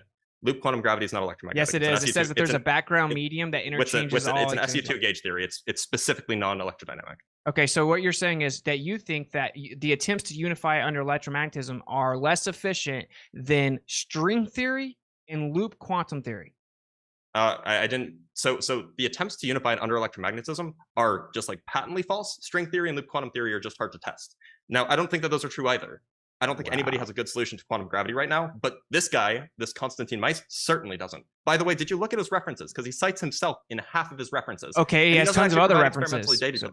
Yes. Right. But for the equations that matter, and again, this is how I know that you didn't actually look at this thing in any sort of detail. Because for the equations that matter, he either doesn't defend them, he just says them, doesn't derive them, he just says them, or he cites himself for them. Like, okay, this is what's so funny. Model. This is what's so funny. You just admitted that the leading ones don't work and you can't even test them. And then your primary critique when I brought up the actual electromagnetic density and the vacuum energy density, you said, "Oh, we can't directly test it." So it's so funny that you get to pick and choose. Those. The truth is, you have a religious bias toward relativity, which has been. Is this a red herring? I'm literally not defending those. No, I'm addressing specifically what you're saying, right? Like, you're saying that you know this one's wrong and it's patently and experimentally false, but then you're claiming, oh, well, we can't directly test it. But then you bring up the two other leading theories claiming that you can't directly test it. And let's just make it sure the audience doesn't get lost and we understand what's going on. You just now claimed that I was wrong about what I said about how gravity's wrong for the cosmological scale. So can you please enlighten me how I'm wrong and you weren't off by only observing 1% of the mass predicted by gravity in 1933, and that was the initial discovery of dark matter has been like indirectly observed. So what is like it? I don't know, but we don't have to know something is to see it. How do you indirectly observe something? Yeah, how did you do that? Gravitational lensing. So if you assume the current gravity model and then you see the discrepancy and isolate how much it's off, you can claim to indirectly observe something you can't define or prove. Sure. I mentioned in my opener that science is built as a scaffold, right? Like we build off of previously known experimental works. So like, for example, in 1964, we directly detected in a laboratory on Earth without going to space, gravitational redshift on Earth in a laboratory. And actually, I was looking this up earlier because I was curious how technology has improved. We can now detect gravitational redshift in like a room. You don't even need a skyscraper. You can detect gravitational redshift over the course of 1 foot of height difference. So like this is direct experimental evidence of general relativity. How do you get around that? Wait, time out. He's saying that experimental evidence for relativity is isolating how much relativity's predictions are wrong. Sorry, what? If you bring up dark matter, your indirect measurements of dark matter, that's specifically what relativity doesn't account for or predict. You just sat here and told us that you can isolate the idea of dark matter indirectly, and that verifies relativity. I didn't say that dark matter verifies relativity. Well, that's actually what you just led into saying verifies relativity. So no, I said that measurements of gravitational redshift in a laboratory verifies relativity. Well, you just now admitted you needed dark. You literally brought up gravitational lensing to explain how we had indirect evidence of dark matter. So it's like you're being a sophist. Hold on. To be clear, that's not the only evidence we have of dark matter. That's irrelevant. It's just a very good piece of evidence of dark matter. You brought it up. Hold on. Yeah, I brought it up because it's a very good piece of. So the reason I brought it up is because general relativity is amazingly correct at predicting things. We can verify it in the laboratory on Earth. So we have good reason to think that it also applies outside. Wait, so do you want to address that claim that we can't verify it on Earth? In reality, if we actually do the actual scientific method, then we can like directly manipulate an independent variable, and we can see if it causes the effect. We can't do that with space-time. We can't do that with space-time. I can tell you the name of the paper. It's Optical Clocks and Relativity by C.W. Cho, D.B. Hume, T. Rosenband, and D.J. Wineland. They explicitly do this. They adjust the height and they see. So, I mean, have you looked at the paper? How much? That doesn't prove the cause, man. Go ahead. Yes, I'm talking. I'm sorry, Witsit. How much stronger is gravity over the difference of 3 feet in a room or 4 feet or whatever? It's very slightly small. Very small, but you're testing it, right? Yeah. Can I try? I've heard Globey here say that it is negligible, the difference in gravity from the surface of the Earth versus 5 miles. It's negligible. But you're going to sit here and tell me that we're picking up redshift. Can I please talk? You're going to sit here and tell me that they're picking up redshift in a room. Well, do you know what is also in that room that would be measurable? The electrical gradient. For every 3 feet you rise, it increases 100 volts. So how are you going to determine whether or not you're measuring gravity or if you're measuring this electrical gradient and the shift in that? Because electrical gradients don't affect the frequency of light waves. Wow. Electrical. No, you No. did not just say that. Light waves are, or electromagnetism is linear. So any sort of electromagnetic waves, any sort of electromagnetic fields are just additive. They don't affect frequencies. See, this is what's so funny is, first of all, you don't even know what light is, and your paradigm claims that it's both a wave and a I'm pretty sure I do. particle. No one in your Straw man. paradigm knows what light is. Poison So for well. you to sit What here is and try to light? pretend you know what it is, you don't. It's intrinsically electromagnetic. In fact, what you call the photon That's what is light the literally is. Yeah, it's What? electromagnetic radiation. It has no, Yes. there's no photon that's not electric nor magnetic. So to claim that it's not affected by the What? electric nature of its environment is actually absurd. Wait a minute, and wait a minute. Do you asinine. know what a photon is? Yeah, a photon in reality is actually the oscillating magnetic field, the oscillating electric field, and where they intersect. It's an event or Yes, a process. that's literally the definition of a photon in any QFT textbook. No, you guys claim it's actually a massless particle. So you actually isolate it as if it has some Okay, type so you of don't know how physical quantum field character- theory works. Got it. It's fine. It's fine. It's fine if you don't, because it's an That's what I advanced said topic, but earlier. Quantum it's field fine. theory. Quantum field theory is now just inching towards acknowledging an etheric framework. Wait, you know that electromagnetic fields exist, right? Like we all acknowledge. Can we all acknowledge that they exist? Yeah, can you prove everywhere? there's a little physical particle called a photon? Hold on. Do you know what a quantum particle is? Now, first of all, it's actually disagreed. So he's trying to give this illusory like he has it all figured out. So let's just go with the most popular explanation. I'm assuming you're appealing to consensus of quantum field theory. Well, then, yeah, they claim that the particles are just background excitations, so that everything is comprised of little background fields, and then you have oscillations or excitations that manifest themselves as quote-unquote particles, and we quantify them and give them names for quantification purposes. But it's that the excitation of the background fields. Yeah, that's right? exactly it. That's exactly right. it. Yeah, that's an ether model, but without acknowledging that there's an ether, because if there's an ether, then your entire heliocentric model immediately gets destroyed. Wait a minute. An ether doesn't destroy a heliocentric Yes, model. it does. Yes, No, it does. Because Yes, all it of the does. motion of Elaborate. the Earth through the ether would be measurable. This Yeah. is what Michelson, Morley, and all Hold of on. these That's experiments only were true if you reject special relativity. Do you guys reject special relativity? Special you- relativity specifically rejects any type of substantive ether. That's what that's like its base postulate. No. So okay, this is like a clear misunderstanding. I feel like I'm teaching. I feel like I'm giving a lecture right now. Like it's You may be very convincing clear some that people special with that, special relativity is like exactly compatible with electromagnetism, with the existence of an electromagnetic field, which you might call an ether. Fine, if you want to call an ether, fine. But special relativity was developed because electromagnetism was confusing and they didn't know how it worked. And it turns out that if you use this model of special relativity, everything clicks together. And then we go and test it, and we observe that it is obviously observable. All right, so like I've been talking a ton, so I want to let everyone else talk. So, and I think that we should maybe have a future conversation one-on-one or something, but this is what you need to understand. So if the ether is substantive in quality, if it's substantive, it has a substantive quality, then in Michelson-Morley, we would have objectively had an impedance that caused a fringe shift. And when we actually look at the evidence we now have in quantum physics, we know that there's a substantive background. We have free space impedance with dielectric permittivity and magnetic permeability. You get 377 ohms of free space impedance. So if a vacuum or free space has impedance, then that means that there's an ether with substantive quality causing that impedance. They cannot call it that. They cannot unify it and acknowledge the substantive ether, because again, if you have a substantive background, you would have got a fringe shift if the Earth orbits the sun. And this is all objective. Can I respond, or yeah, of course. Okay, yeah. So the whole business of the being able to detect an ether, let's grant for a moment that the electromagnetic field exists. I think can we all agree on that there exists some sort of electromagnetic field. I think we agree on that. Yeah, man. Okay, so the electromagnetic field transforms in a particular way under space-time boosts, right? This is what special relativity is all about. And so in particular, it is what we might call invariant under these boosts. It doesn't change. And so you wouldn't be able to detect that even if you're moving through it. Even though, yes, it is like you can detect the electromagnetic field, it has this quality that makes it so when you are moving through it at any speed, it remains invariant. This is what's called a tensor, by the way. Like this is standard like first year grad school stuff. Non Like sequitur. this is not. It's not. No. This is literally not a non sequitur. It explains why the Michelson. I said free space is impedance, and you brought up electromagnetic fields. You're talking about the yes, because you're talking about the electromagnetic. Hey, field. let's change it up a little bit so that there's not so much contention. I think it's not good for the audience. So what we'll do is we'll change it to somebody on this side, Kaleb or whoever wants to go first. You can have a minute to ask whatever one of them you wanted a question. When your question's done, then you have a minute to answer. You can respond for a minute, Kaleb, and then they have a minute to close it out. So it should be 4 minutes for each person. We should be able to do this in a half hour if there's no craziness going on. So Kaleb, go ahead. You choose who you want to ask a question. You have a minute. I've got a clock on the screen. We'll start. I don't want to pick a specific person, but I Okay, would you can like give to it to anybody know if you want. what type of refraction is happening when we are seeing observations from over 273 miles away. Also, what type of refraction is happening when we're seeing mirror flashes from a 0-foot observer height over 40 miles. What type of refraction is happening with the Chicago skyline that is being refracted up into the horizon, supposedly on your guys' model.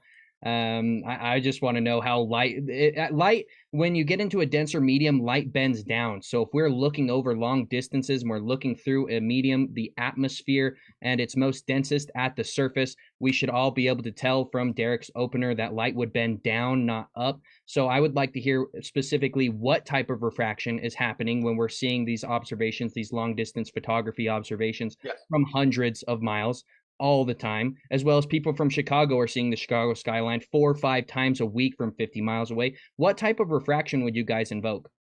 So let me just address one point, and then anyone else can jump in. We have a minute, so go ahead. You answered your own question in your statement. The denser air, right, refracts light downward, right? You both said that, and Derik said that in his opener. And you showed a video of the sugar in the tank bending light downward. Now, you're confusing bending light downward with objects moving downward, but bending light downward actually makes the object appear higher, which is why, and yes, you can shake your head, however, okay, it's very simple, okay? An object with the light bending downward from where it is actually appears to make the object higher because the light is entering your eye on a downward angle. You So know the light, No, he keeps going. that's literally how refraction works. You can't really, I mean, light coming in, your eye sees it going that way up. So it raises the object up. Downward refraction raises an object up. That is just how it works. Okay, so you got a minute to retort. Oops. Do you know how eyesight works? Yes. Do you I know just like what explained you're it to you. actually seeing as the light reflecting off of a distant object? So the light from the sun has to come down at an angle, right? As it's coming down to reflect off of the object that you're looking at, it's moving through a more dense medium as it comes, boom, boom, boom, and then it hits that object and it reflects over to you, which is what you see. On its way over to you, it's bending downward. You cannot pretend like light bending downward somehow makes it appear higher in the air. Light, as it travels, moving downward, is going to appear lower. I don't know where this idea. In order for it to bend downward into your eye, it would have to be up above your eyesight to drop down into your level of eyesight. Let me say one thing. Let me say one thing. Did you not? Hold on, Globey. It's not your time. Not your time, buddy. So also, I want to just address that Globey is saying that downward refraction refracts things up. Supposedly, this dude is literally contradicting himself in the exact same sentence. How is downward refraction refracting things up? Yeah, so they've got a minute to retort. Go ahead. Yeah, so I can answer that. I actually recently mentioned this in one of my videos responding to Nathan Oakley, but this is directly from the University of British Columbia. So during something called a temperature inversion, I think we should all be aware of what that is, right? We have a layer of cold air, and then, we have the inversion layer above it, another layer of cold air after the inversion layer, which is going to be hot. And again, like I said, this is directly from University of British Columbia. Light bends down towards the denser air, but because our eyes assume the light we see travels straight, the object we are seeing appears higher than it actually is. Again, just like Globey showed, if you draw that bent line, the way that we're seeing it, we just draw a tangent off of that. So that would be the exact answer. Light bending towards the surface makes objects appear higher. You can't see curved light, right? The light enters your eye straight, no matter where it's coming from, and hits the back of your retina. It's coming into your eye straight. So it assumes the object it's seeing from that light is straight ahead of it. Doesn't matter where the light's coming in. So if that light is bending down towards you, where it's entering your eye, you're going to draw a straight line from that, and that's where the object appears. So a distant object that's the same eye level as you. Light hits that object, bends downward, and makes that object appear Yes. That's what they're saying. Correct. That's literally how eyes work. Can I show a picture? Yeah. Can you reference something that says otherwise? Well, you guys are up next, so go ahead if you want to ask a question or you want to keep going on this topic. Can't see it. Instead of making a blur, change it to none. All knows you put a pencil in water and it displaces down towards the more dense medium. It doesn't displace up. Yeah, they're literally saying that it goes down, but it's seen up. It literally doesn't make sense what you guys are Okay, saying. ignore the mess that is my house. Okay, let's say this is a building. This is you. Light's bending down to you, right? Yeah. Like we realize light bends down. You're looking at a building. 2 light rays come off, bends down to your eyes. So what does it look like? Well, it's entering your eyes at an angle, so it'll look like it came from higher. That's all Globey's saying. Well, it's patently false. You can demonstrate with that little cartoon. This is just optics. This is just standard optics. My guy. Demonstrate it then. My guy, you can put a pencil in water and watch it be the denser medium below the pencil. The pencil will displace down towards the denser medium. Your cartoons don't change physical demonstrations. Okay, Globe side, Globe, you can choose who you want to ask a question. Can you have a show minute. us a physical demonstration? They've got a minute. Go ahead, Globe. Not with my hands, no. Like I don't have an experimental apparatus on me. One I'm doesn't sorry. exist. Globe, go ahead. What are we doing? You get you have a minute. So I mean maybe I just shouldn't harp on this, but like, how do you explain gravitational redshift in a laboratory? That's your entire question. That's your whole minute. I mean, I don't know. Do you guys have any other questions that you want to ask? Nothing really in specific. No, I think that's probably a good topic to touch on. Also, the Sagnac effect. That'd be. Yeah, let's talk about the Sagnac Let's talk effect. about that. Yeah. Let's talk about the Sagnac. I like that. Okay. Yeah. So, what's the explanation? I mean, like, whether you think it's an ether, whether you think that the Earth is whether you think there's an ether, or whether you agree with special relativity, in both cases, it shows motion. So. So I don't think that the globe side realizes that the Sagnac effect is in direct controversy to the special relativity of light. The special relativity theory literally states that the observer's velocity is not added to the c constant, the speed of light. So if we're picking up a different speed based on turning a table, turning an apparatus is creating a fringe shift in the apparatus, that cannot be explained through special relativity, and it directly contradicts it. As well, if you were to invoke the Sagnac effect into like ring laser gyros, which use GPS, which assume the globe and assume all sorts of other things, you should be able to take that ring laser gyro to different latitudes on the globe and pick up a different fringe shift. We do not see this because the Earth is not spinning 1,000 miles per hour. And okay. We still have 20 20 seconds. seconds.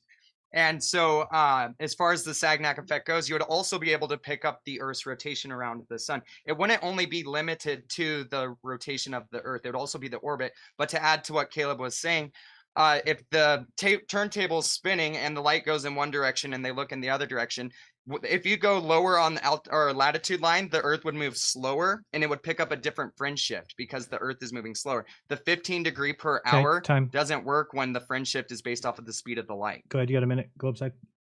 Yeah. So like, first, the Sagnac effect doesn't disprove special relativity. It is consistent with special relativity. Your understanding of it is flawed. It's not that the light speed is added, it's that the light travels a shorter distance. But that's neither here nor there. We can even reject special relativity if you want, and we can assume the ether theory for the Sagnac effect. You still see relative motion of the Earth through the ether. And what that means is that the Earth is moving. That's like, whether you think it changes or not, like, we observe motion, and that the burden is now on you to explain how that works, because I've given a consistent model that makes it work. Both the ether, both an ether with a spinning sphere and an ether, and special relativity both explain this phenomenon. How does it work on a flat Earth? You still have 20 seconds. Do you want to with us? Sure. The moving it wouldn't change it because the Earth is rotating at 15 degrees per hour. You're talking about linear velocity, which that experiment is not measuring linear velocity. It's measuring rotational velocity. So you can shake your head yes, but linear we don't measure rotations in linear velocity. So you don't measure. Oh wait, is the Earth's orbit not elliptical? Go ahead, Globe. I mean, Globe 5. You have a minute. Austin, if you want to say something. Well, I just want to say I'll take like 20 seconds. The Earth's orbit is elliptical. It's not in a straight line. And of course, the Sagnac effect was really tested with Michelson-Gale-Pearson, and Michelson came out and said this verifies the ether and it perfectly matches our sidereal protection within 98%. And we know we have a sidereal rotation even on a stationary Earth around the Earth. So the real question is, how come we didn't detect the orbit, but we detected the alleged rotation? And again, I just explained that you can't use linear velocity as a cop-out because it's actually elliptical, and they tested it up the entire year, and then Dayton Miller repeated it. As well as the globe side is literally, hey, it's our time. Calm down. Impulse control, Globey. And literally these guys are assuming that the 15 degree that is picked up it just has to be the spin of this water ball that's spinning through space. When we have things like Mach's principle, there could be a translation of motion down to the ground through a sidereal rotation of the sky. Mach literally, Einstein admitted this in a letter to Ernst Mach in 1913. All of these guys have seen this information. They just act like they haven't. No, let's talk about Mach's principle.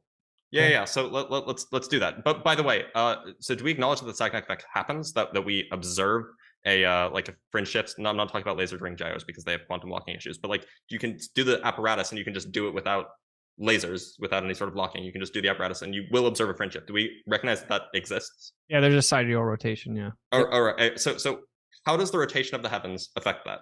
Tell me.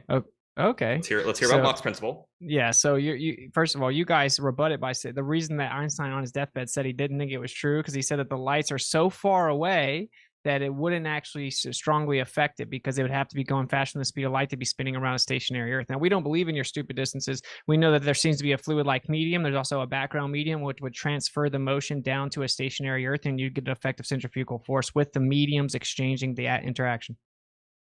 Okay, so where is this fluid-like medium? Sorry. Okay, so for one, medium? Yeah, like seemingly in the sky, right? And secondly, we also have a background medium. What is this background medium, and is it detectable?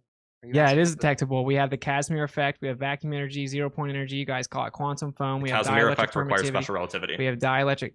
Nothing requires your theoretical interpretation. Nothing. It was predicted by special relativity, well, by QED in particular. Okay, so that is evidence of QED, by the way. No, it's not. So we have dude taking the effect observed and then claiming that your interpretation of it somehow is required for the observation to happen is insane. Okay, so that's why we. Oh, let's stop there. Dude. We start a new minute. Whoever wants to take it, you need to take it this time, Austin.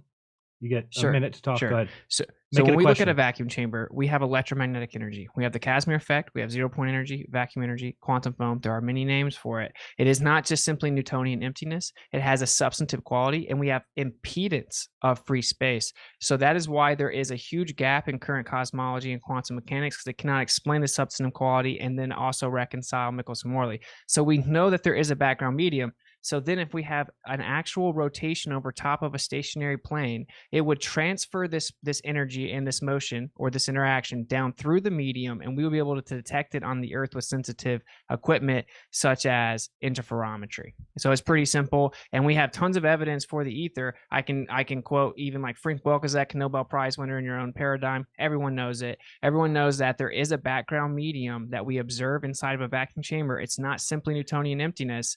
And that's what quantum field theory acknowledges as well. Make it a question. So if there is a background medium, it would transfer this interaction down to the Earth. It's pretty simple. And the light would be traveling on it, so it would change the speed of the light. How does this how's this motion transferred? Through the medium. By what mechanism? No, by what mechanism? Because we know how water transfers motion, for example. If you spin the middle of water, we know how that water transfers motion to the outside. By what mechanism is the motion transferred from the celestial sphere to the thing to the laser gyro or to the Sagnac apparatus? Say I fill a bathtub up with water and I move my hand over the water, and I can move the water without touching the water. How does that interaction happen? Wait, is your hand in the water or you're not in the water? No, it's just above the water. It's just wind. It's just wind. Wind. So how does it happen? Explain specifically how you're bumping air molecules into the water molecules. Okay, so there's an exchange. There's a molecular exchange from your hand down through the medium to the other medium. Yeah. So you're bumping molecules into you're bumping molecules into other molecules. There are no molecules in this medium that you're describing. Doesn't have molecules. It's just a background field. How does it happen? The atmosphere isn't made of particles. No, we're not talking about the atmosphere here because presumably you don't think that the air is what's transferring this motion. Well, actually, it would all play a role. So whatever the medium of space is, whatever the air is, the fluid-like nature of both of them, and the background medium would all be transferring this energy. But you're saying that energy couldn't transfer through the background medium. Then how do we have the electromagnetic fluctuations inside of a vacuum? We see energy transferred in a vacuum consistently. What we don't see what basically you're alluding to, which is frame dragging. That's not a thing in quantum electrodynamics. It's not a thing in quantum chromodynamics or any sort of quantum field theory for that matter. Frame dragging is what you need in order to have induced rotation from an outside medium. Okay, so you're talking about isolating a very small scale and claiming that the overall effect that we detect with ring laser gyros don't happen. I could ask you the same thing. How come that we don't detect the rotation of the Earth on quantum electrodynamics scale? Hold on, I didn't make the claim that we don't. Why can we not detect the alleged rotation of the Earth on the quantum scale? I don't even know if that's true, that we can't. No, we definitely can't. And so the point Are you is sure? that I'm positive. So that's the whole point. Claim. Well, you just made the claim. You made the claim that it wouldn't work because you can't detect it, but you can't detect your idea of No, I cellular didn't. I rotation didn't make the claim that it doesn't work because you can't detect it. I'm making the claim that it can't work because you haven't provided a mechanism to explain how it works. It's a simple exchange of energy through a medium like we observe Okay, in all so physical how is that reality. medium exchanging energy? Okay, we'll How go are back you and getting a forth. frame dragging effect? We'll go back and forth on that forever. So, Globe side, you got a minute to ask a question. Whoever wants to ask, go ahead. You have a minute. To move on to a different topic. I mean, kind of in the same field, but something different. In my opener, I had mentioned the pressure gradient, which, if you guys remember, I had discussed that, within a container or not, the only way we're going to observe this kind of gradient, especially on a flat Earth, is either A, you would have to accept gravity, which unfortunately would mean the flat Earth would coalesce into a ball, or B, you would have to say that the Earth is accelerating upwards at a rate of 9.8 meters per second squared. Obviously, you guys don't like those answers. I'm at least pretty sure that you're not okay with those answers. But with gravity, we can predict exactly this. The actual weight of the atmosphere above you, you can think of it almost like a column, is going to be causing the actual pressure. And again, that's something that we predict with gravity. So I guess I would want to know where are you guys deriving this 9.8 meters per second squared acceleration from, and why is it consistent, between every single object we drop, for example, in a vacuum when no other forces are acting upon it? If I can, guys. So to have a gradient at all, you have to have a container. So that's what we're invoking. Both our model has a container for the oceans, which water necessitates a container, as well as atmospheric pressure, atmospheric gases. They would also necessitate a container. So there is a container and there is a gradient to that container in the atmosphere. So we could ask you the exact same thing. We could ask you, how could you prove that you have atmospheric pressure when air pressure is literally measured by the exhortation on the actual container? That's how we measure air pressure. As well as you literally have to, like, when you're thinking of your guys' model, it's the atmosphere sitting right next to a vacuum of space, and they say that it's slowly getting away, it's slowly drifting out into space, the particles are going out into space slowly, but there is no mechanism to prove that they would go slow. If you can't replicate it at the surface of the Earth where gravity is supposedly strongest, you definitely cannot replicate it or invoke it that it's happening at the top of the atmosphere. Okay, you got so who asked that question? Globes asked it.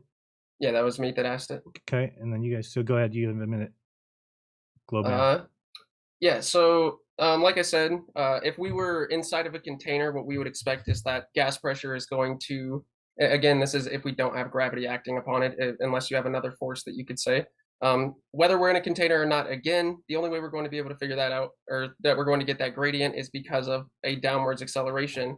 On a flat Earth, what we would predict is that because of diffusion, the gas molecules are going to spread out evenly, and you guys have not defined a force that could pull it down at that rate. That's really all it comes down to, and unless you guys have something that we could, replace it with that is probable and testable, then I don't see any reason that we should have to accept that flat Earth has any way to explain it. Blitz or Globey, if you guys wanted to add something, go ahead. Yeah, so the whole notion that like you can't have a gradient outside of a container, I just asked the question. There are continuous regions of water, right? Like you can draw a line all the way around either the flat Earth or all the way around the globe Earth, and there will be places where you can make a complete loop of water, right? Where's the container for the water? It doesn't have walls on all sides, right? Because you can make a complete loop, and yet we still see a pressure gradient. Yeah, the ocean floor. Okay. Wait, so but as well as the the ground, Antarctic wall is the containing. ground. It's our time. It's our time. Yeah, start our minute. You're good. So the ocean floor is acting as a container, as well as the Antarctic wall that encompasses all of the Earth is acting as a container as well. So invoking that the center of the oceans doesn't have a container, it's connected to the outside of the oceans that is directly touching the Antarctic wall, as well as the bottom of the oceans is contained by the bottom of the ocean. So again, when we're talking about this, we have to realize that you cannot invoke anything. You can't show me air pressure. You can't show me gases staying at a gradient without a container, other than when Globey invokes the atmosphere, which is in question, which is a reification fallacy. It happens constantly when we bring this up. So I would like one experiment to prove that we can have atmospheric or gas pressure without a container. Can I get one experiment, and Derek take up the rest of the time? Well, and also you guys saying that if gravity was a real thing on the flat Earth, it would crush the flat Earth into a ball. That's a straw man argument. based off of the assumption that gravity pulls everything to the center. Ours is it's a downward vector generated by the electrostatics of the atmosphere. So for you to say that it would crush us into a ball and it's not possible to have this downward vector without this magical gravity, you're totally bleeding That's people time. in the. Go ahead. You guys got a minute now? What's the physical barrier on top of the ocean? Are you asking Hold why on, water hold has a on, level hold on. surface? Question? Are you asking why water has a level I'm not surface? asking why. No, I'm not asking why it's level. You said the water is contained on all sides. What's containing the? What you said a physical barrier needs to be on top of the water to have water pressure. Okay, you have No, a we whole didn't minute. say Hold a on, hold physical on. Give barrier them a needs whole to be on- minute to answer or to ask a You question. said a physical barrier needs to be on top of the water to contain to have pressure. Water has a lot of pressure. So what's containing it? I know, yeah, it has sides. Sure, we'll agree it has sides. What's on top of it? To be clear, the Earth also the atmosphere is also contained on the bottom by the ground, right? Like so if you can use the bottom of the ocean to contain the water in the ocean, then why can't we use the bottom of the ground, the surface of the water, the surface of the Earth, to contain the air in our model, right? You need it sides. seems like Is that we it? should be able to do that. Well, It's- why is well, there no, I'm- you said it needs to have a container. So explain what the container is of the water. Why is the surface of the water? Why isn't the high pressure of the water bursting out of the top of the water? I'd also like to know what you guys think a container is in the remaining 3 seconds that we have. So if you guys could address that as well, that'd be great. Such a, what do you guys understand? You know that's not analogous at all. The water's more dense than the air, but the vacuum is less dense than the air.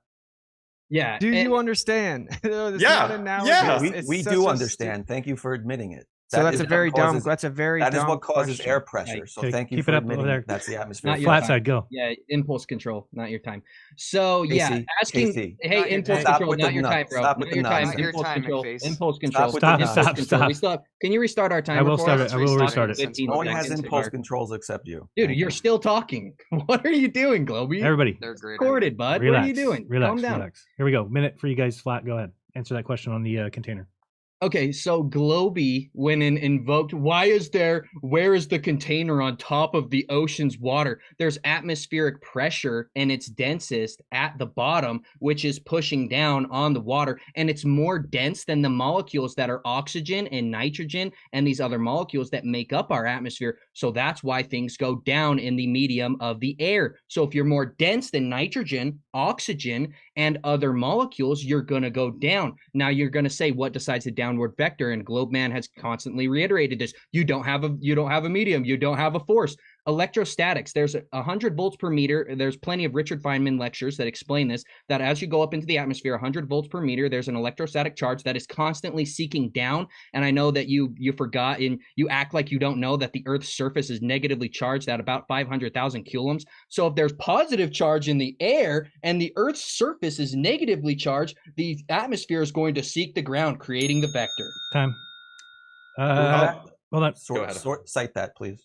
It's I'll drop it in the chat. Flat Earth Yes, term. Cite a net downward vector from what you just said. I'd also like to ask why is it that Hold on, it's hold Globes. on, this is our time. Not common right? sense. I believe it's Our time. Flat Earth's time Impulse to ask the control, question. Caleb. Impulse control. Their timer. So It's our time. So Impulse their time? control. I'm glad that Witz had acknowledged that heavier things don't need a container above them if there's something less dense above them. Like the vacuum is less dense than the air, so of course it doesn't need a container above it. I'm glad that Witz had admitted that. I'm glad that we can agree that the air doesn't need an upwards container to make that work. Also, I'd like to keep in mind that the downward pressure from the air isn't a container in the sense that you guys refer to. You guys, when you guys talk about containers, you're talking about a water bottle, you're talking about a glass box, but a downward pressure isn't that. So you still need to explain how it is that water has a pressure that's obviously pointing up, and yet somehow still the air pressure keeps it down. That all that says to me is that a container is just a force keeping it in, and we can provide a force keeping the air in. So why do you accept this downward pressure from air, but not the downward force of gravity? I know, because you reject gravity. Is that, Anybody else is want that to a add question? anything you can? Yeah, Yeah, sure. We all know air pressure almost reduces to a vacuum, right? Do you guys disagree air pressure decreases with altitude? No, of course not. So you guys claim that the gradient is impossible on a contained environment. That sounds insane to me. So you can replicate all of this. You can go to a lab, have a container, put gas in it, introduce gas constantly at the surface like we have on the Earth. Gas is constantly cycling, being introduced from the surface. In fact, a vast majority of our gas comes from underneath the surface. And then we could introduce a downward electric current inside that vacuum. And we are 100% going to maintain a gradient with or without the electric current maintains it with more stability. So we can prove it. And when I brought it up as to the differences between the ocean, it's obvious, I assumed, but of course you have a fluid medium as with air above it. These like water and air are not the same. The density distribution relative to those two things are completely different. That's an insane question. And of course, I dropped Richard Feynman lectures 9 section 1, chapter 9 section 1, explaining the exact downward electric current that they invoked. Since you asked for a source, there it is. And so again, we can replicate that in a contained environment. You could have a gradient, certainly with gas introduced at the surface with the downward electric current on top of it, keeping that stable. So the question is, what do you guys have that keeps that from dispersing into the infinite available space? We've told you it's gravity. Also, if the Earth is negatively charged, which I believe it is, I don't think it's positively charged. If the Earth is negatively charged and it's not gravity but electrostatics that keeps things down, why is it that you can charge like an iron ball, give it just a little bit of negative charge, and it doesn't fall up? You can make things float with charge. Yeah, but hold on. If it wasn't mass, if it was just charge, then the mass of the lead ball, the mass of the iron ball wouldn't matter at all. All that would matter is the amount of charge. So you could just put just a teensy amount of negative charge and it would float up. Why does it still go down? No. Mass is intrinsically electrostatic. So is density. So is weight. Prove it. So prove it. What is the electric field around a neutral atom? Prove it. All molecular and intermolecular attractive forces are electrostatic. Yeah, they're covalent. They're covalent. What is the so in a metal, because metals aren't covalent bonds nor are they ionic. In a metal, what is the electric field around a neutral atom? It's not about electric field around it. First of all, there is no such thing as neutral charge, right? Like you can try to attain neutral, but there's constant flux. Net neutral, fine. There's no such thing as net zero. There's no such thing. What is the electric field around a net neutral atom? There's no such thing. An atom with the same number of electrons as protons. What is the electric field around it? There's no such thing as net neutral. Yes, there are. Yes, there are. This is a thing that we can make all the time. Net neutral atoms are the most common type of atoms. There's no such thing. What is the electric field? Wait, so you're just rejecting chemistry too? Because this, you know that chemistry is when, like, standard chemistry is that atoms in their natural state. Okay, time. We got the same number of electrons as protons. Flat side, you get to take a minute. I guess mostly Derik. I think we're on Derik. Derik, go ahead, take a minute. You're good. Well, first of all, to just address a claim that they had earlier, talking about how we need to prove that these things are moving. If you were to look up at the sun, the stars, the moon, and anything in the sky, it is in fact moving. It is the globe people's responsibility to prove that it is the ground that's moving and not the lights that are in the sky. This is one of the many ways that they try to mislead you and misdirect your attention into asking questions that shouldn't be asked. They should be answering these questions. To touch on the atmospheric pressure, it's measured in all directions. To pretend like the physical weight of the atmosphere or the atmosphere's pressure is the physical weight of this atmosphere being pulled to the ground, that is ridiculous, because you can measure the atmospheric pressure in any direction, down, up, sideways, left, right, diagonal, however, and the globe people they're not going to argue that when you put 30 pounds of pressure into a tire, that tire's not going to weigh 30 pounds more. But then they will turn right around and claim that's the 13.7 psi that we all experience as our air is somehow magically the downward pull of the atmosphere, but it's measurable in all directions. Makes perfect sense. Was that a question? That wasn't a question. Okay. It's just a rebuttal. I guess you guys can say whatever you want, Globes. Answered. You have a minute to answer whatever that was. Go ahead. Sure, the atmosphere, 14 psi of the atmosphere doesn't pull us down, so I don't know why you said that. Yeah, because that's something that I had talked about before. Again, the pressure, again, if you look at the barometric formula, it's derived from the principle that the air above us is going to be what's causing the weight. So I don't see how we're going to claim that it's something else, such as the gas bouncing off of a physical container. It doesn't make sense. I mean, again, like I said, I showed the formula originally in my opener. I can pull it up again if we wanted to see it, but it does require gravity. Little g, right? A downwards acceleration of 9.8 meters per second squared. And if you're going to invoke electrostatics, I just wanted to ask, wouldn't that mean that paramagnetic, diamagnetic, ferromagnetic objects would fall at different rates? Why would we expect them to fall at the exact same rate if it truly was that instead? I'm a little confused about that. That's magnetism, not electrostatics. But one thing to add is that the charge distribution, and thus the electric field around a neutral atom is 0. Okay, well, time. the charge distribution is symmetric, so the electric field is 0. You don't have to. You can ask a question or whatever, Derek. You go ahead. So I'm curious then, if gravity is 9.8 meters per second squared acceleration rate, but the strength of gravity near the surface versus up higher is negligible, what causes objects to accelerate at a certain speed, and why don't objects that are orbiting the Earth because of gravity, why don't they keep accelerating? You're going to tell me that a rocket ship can gain its speed by orbiting the Earth a few times to get up to its speed. Why does it stop accelerating? What force stops this object from increasing its speed as it's orbiting around the Earth? If it's orbiting around the Earth because of gravity, and gravity is an acceleration rate, and it's negligible in between the surface of the ground 5-10 miles up, sure, I think it's like 12% difference where the ISS is, but it's not increasing its speed. It's maintaining a 17,500 mile an hour orbit, but it's acted on by gravity. How does that work? Oh, and the last 15 seconds, so you actually, there's no such thing as net neutral. It's in constant flux. You just consistently saying it means nothing. It's in constant flux, just like there's no such thing as a neutral surface charge. It's in constant flux. That's why we ground things. We try to get it neutral, but it's constantly in flux and changing. That's just objective. Sorry, no, Okay, this is just this is just false. Like neutral atoms exist all the time. We do chemistry on them. We do experiments on them in the laboratory. But this is just another. This is a funny point that you bring up, Derek, because the reason things orbit is because of the acceleration downwards. When you have something moving this way and there's an acceleration this way, it causes their velocity to point in a different direction. And because they're moving, their velocity bends at the exact same rate that they need to go around in a circle. That acceleration makes the orbit happen. It doesn't change their speed. They don't loop around the Earth to gain speed. They fire rockets to gain speed. Can I respond? I don't know. Well, we still have 25 seconds. Do you guys want to address that? I don't know. I don't really think I have much to add to that. So you're Kinda hit it telling on me the head. rockets don't Wait, Derek. go around Let the them Earth to finish. gain speed to fly to the moon? Let them finish.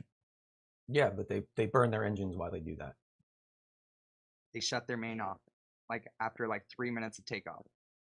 Yeah, so they don't You're not gain talking speed while they're just going around. Yes, you're talking about. There's a difference between orbiting Earth and using a planet as a slingshot to gain velocity. That's two different things. And So- by the way, how- both require Hold on, orbital burns. is it our turn or their turn? It's really go ahead. we went through. You I can think answer everybody, both, so we can go to the questions from the chat, or we can do another round of that if you want. We do have 2 I have a minutes till question. 11. Maybe are you guys okay swapping to chat questions? Is this unless anybody wants to close anything off? Yeah, I would like to. I don't think I ever asked a question. I would like to ask. Okay, yeah, let Globe go. Or I McFace, like the whatever. simple one here. Let me share my screen real quick.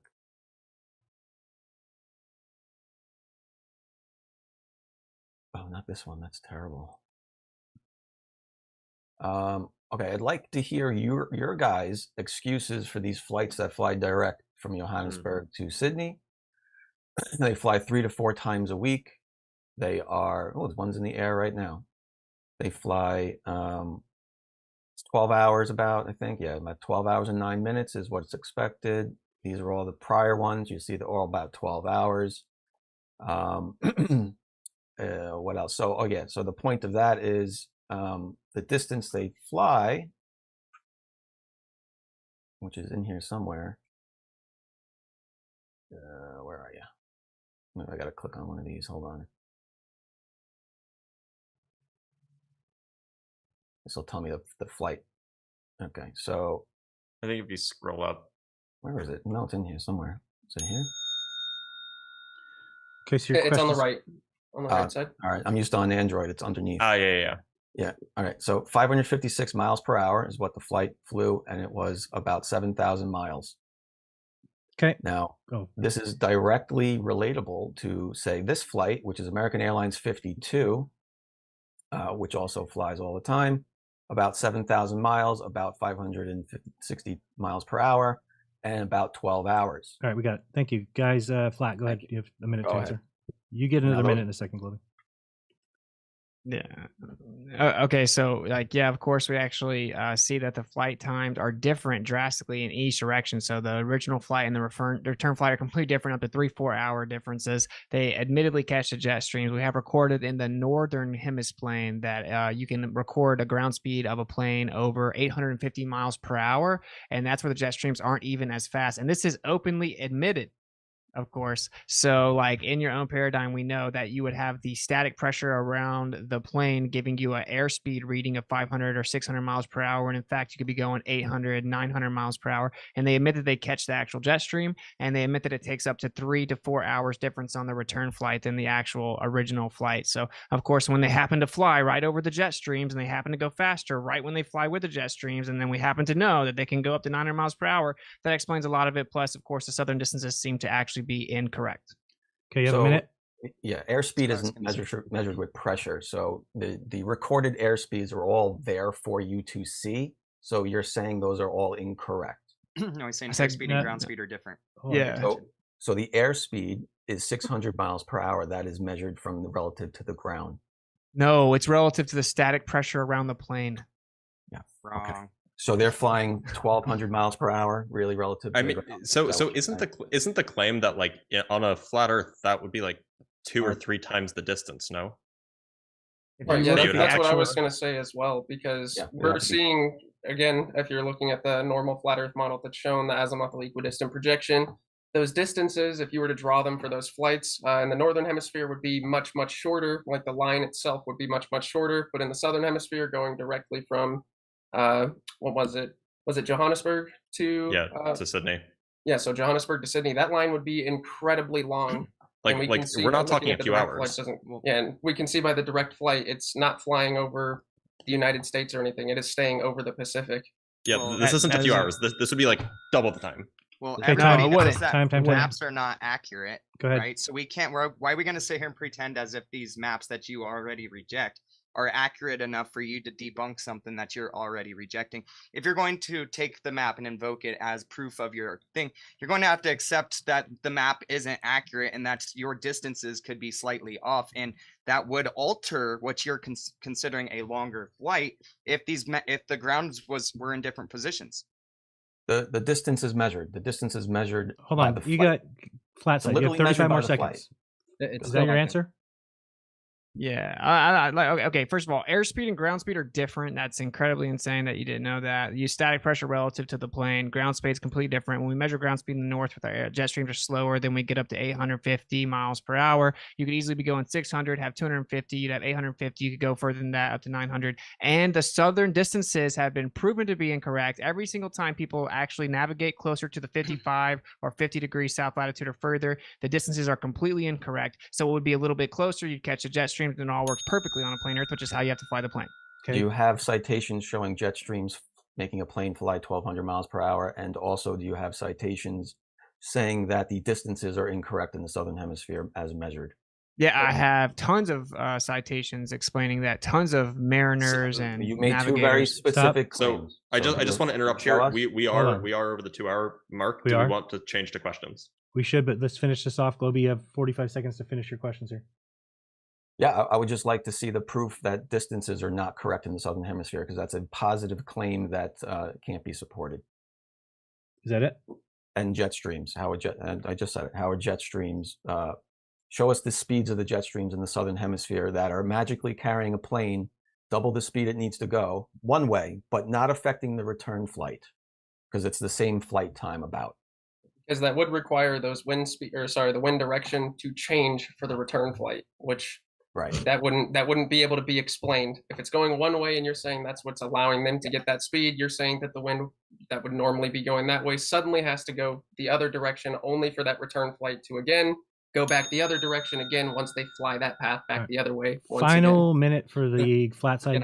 You have 1 minute. Yeah, I'm just going to add something for 20 seconds, then Austin, you can jump in. But if you literally map the wind projection of the Earth over an azimuthal projection, you'll see towards the Antarctic wall, it goes around clockwise, and then you'll see there's a layer that's closer to the northern hemisphere plane that goes the opposite way. So when they're going back, they're catching the inner one. When they're going out, they're catching the outer one. It's actually extremely simple. And they admit that these go up to like 250 to 300 kilometers per hour. So you guys can take up the rest of the 30 seconds.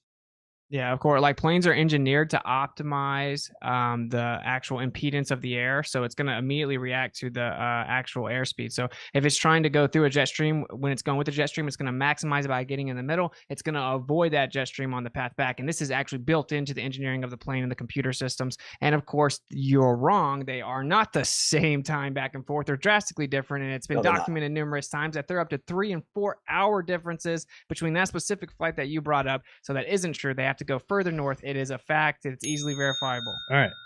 Nice job, guys. You got through that. That was good. All right. So I'm going to bring up the super chats. Remember, Kaleb, one more time, tell people where the donations are going and how much they need to be.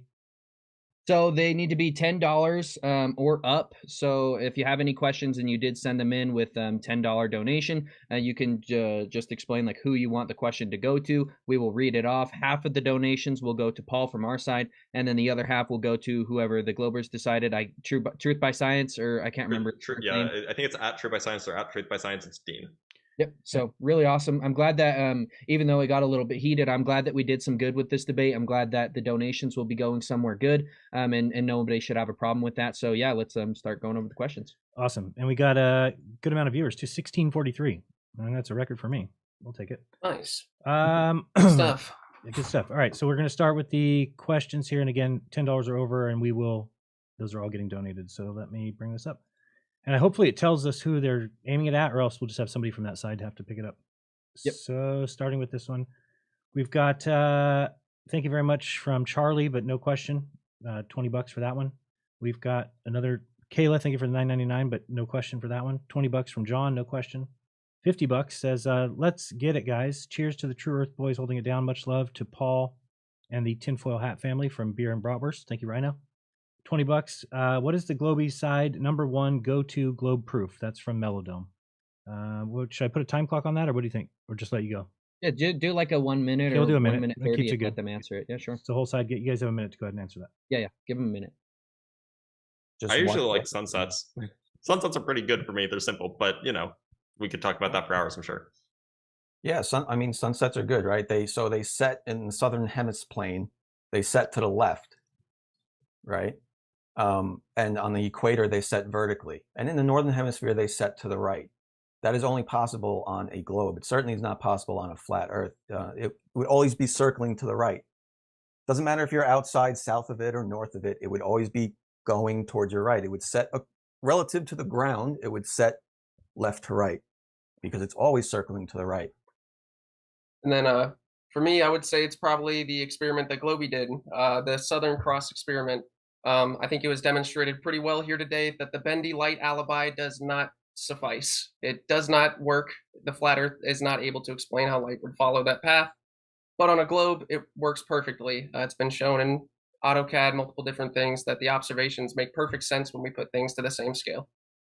Just a question. Are we going to be doing a thing where each side, like the other side rebuts, or are we just going to just do one side answers? No, it should just be It question and depends. answer. How many questions do we have, Jaron? Do we have a lot, or Not many. Not Oh, really? Okay. Okay, then yeah, I think we should do 1 minute, 1 minute, if that's cool. I think that'd be good for the audience. So, if you want to start our timer, Jaron, what we just heard is the best proof that we're on a spinning water ball is to look at the sky, to look at what's going on in the sky. That's just at its base logically fallacious.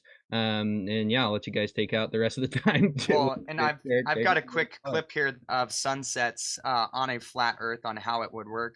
As far as the sun setting in different spots, if you're outside of the sun's path, it's going to move from your looking towards the north. It's going to move in a different direction, just apparently, not physically. But I'm going to go ahead and share my screen with you real quick. We're going to play a quick little clip. Oh, you're pulling that up? Yeah, so when Globey made his video about sunsets going right and left and straight over your head, that's when the sun is right straight over your head, when it's going over the equator straight over your head. And if you're more on a more southern declination, you're going to see it to a left and go as an arc, because we talked about, we see it in an azimuthal grid of vision. And the same is for when you're more north towards the North Pole. Exactly. Very easily explained. very easily. It's a perspective issue. Now, if you want to look at the screen, this candle here is attached to a RC car. That is super loud. Yeah, this is bad music there. Turn that Let off. me see if we can turn it down. Whoop. All right, we'll just leave the sound off. But as you can see, this candle is acting as the sun. It's moving further away from the observer. As it goes down, it drops out of view without physically getting any lower. Our atmosphere does act as a lens, as it does have water inside of the atmosphere. It's got molecules. It's got all kinds of different refraction properties. So when you are looking at the sunset as it gets further away, not only, I'm not sure if it's in this clip or not, but it also doesn't shrink if you add a lens. If you move it away without a lens, it shrinks more than if you move it away with the lens. The shrinking affects the lens acts, the atmosphere acts as a lens, and it magnifies it, and it makes it appear to lower, makes it appear to rise. It's not a physical. So can I respond to that, or we got more? Go ahead, be quick. Okay, so now if that candle was circling to the right, would it ever appear to set to your left? If you're While looking down at the south of it, sunset, while looking at the down sunset. south of it. I'm not talking about which way the sun travels in the sky. Yes, if you're south of it, it would travel from your right to left. I'm talking about while you're watching the sunset and it's going out of your vision and it's setting. If you're south of the sun and you're looking towards the sun, the Yeah. sun's going to move from your right to your left. If you're north of the sun, then it's going to move from your left to your right. The sun is physically moving to the right at all times. It cannot be setting to the left. It's you. Hey, Globey, you remember your video of the your shadows on the moon? Here we go. Watch. Apply that. Here. I'm south of this fan. At what point does a fan blade ever appear to go to my left? Well, it might be currently backwards on moving your to your screen. left right now. Well, on the our screen. Sorry, Not when it's moving away. That's the So important if you were point. at the center of it, looking toward down the blades, it would change its apparent location. Versus Yeah. if you're outside of it, We should get off this topic. We should move to Yeah, let's questions. go to the by next way. question. Yeah, let's go to the next question. We can't do that. Yeah, anymore. summarize all the is there globe. any way I could add one Hijack's thing? perspective. We can move on. Okay, So I was just gonna say, could I just add one thing? I promise it'll be quick. It's just with what Derik showed. Again, according to Snell's law, light bends towards the more dense medium. In a Fresnel lens, the more dense medium is going to be in the center. So you've just proved that if we have the more dense medium above and we move something away, if the light bends upwards, then it's going to appear lower.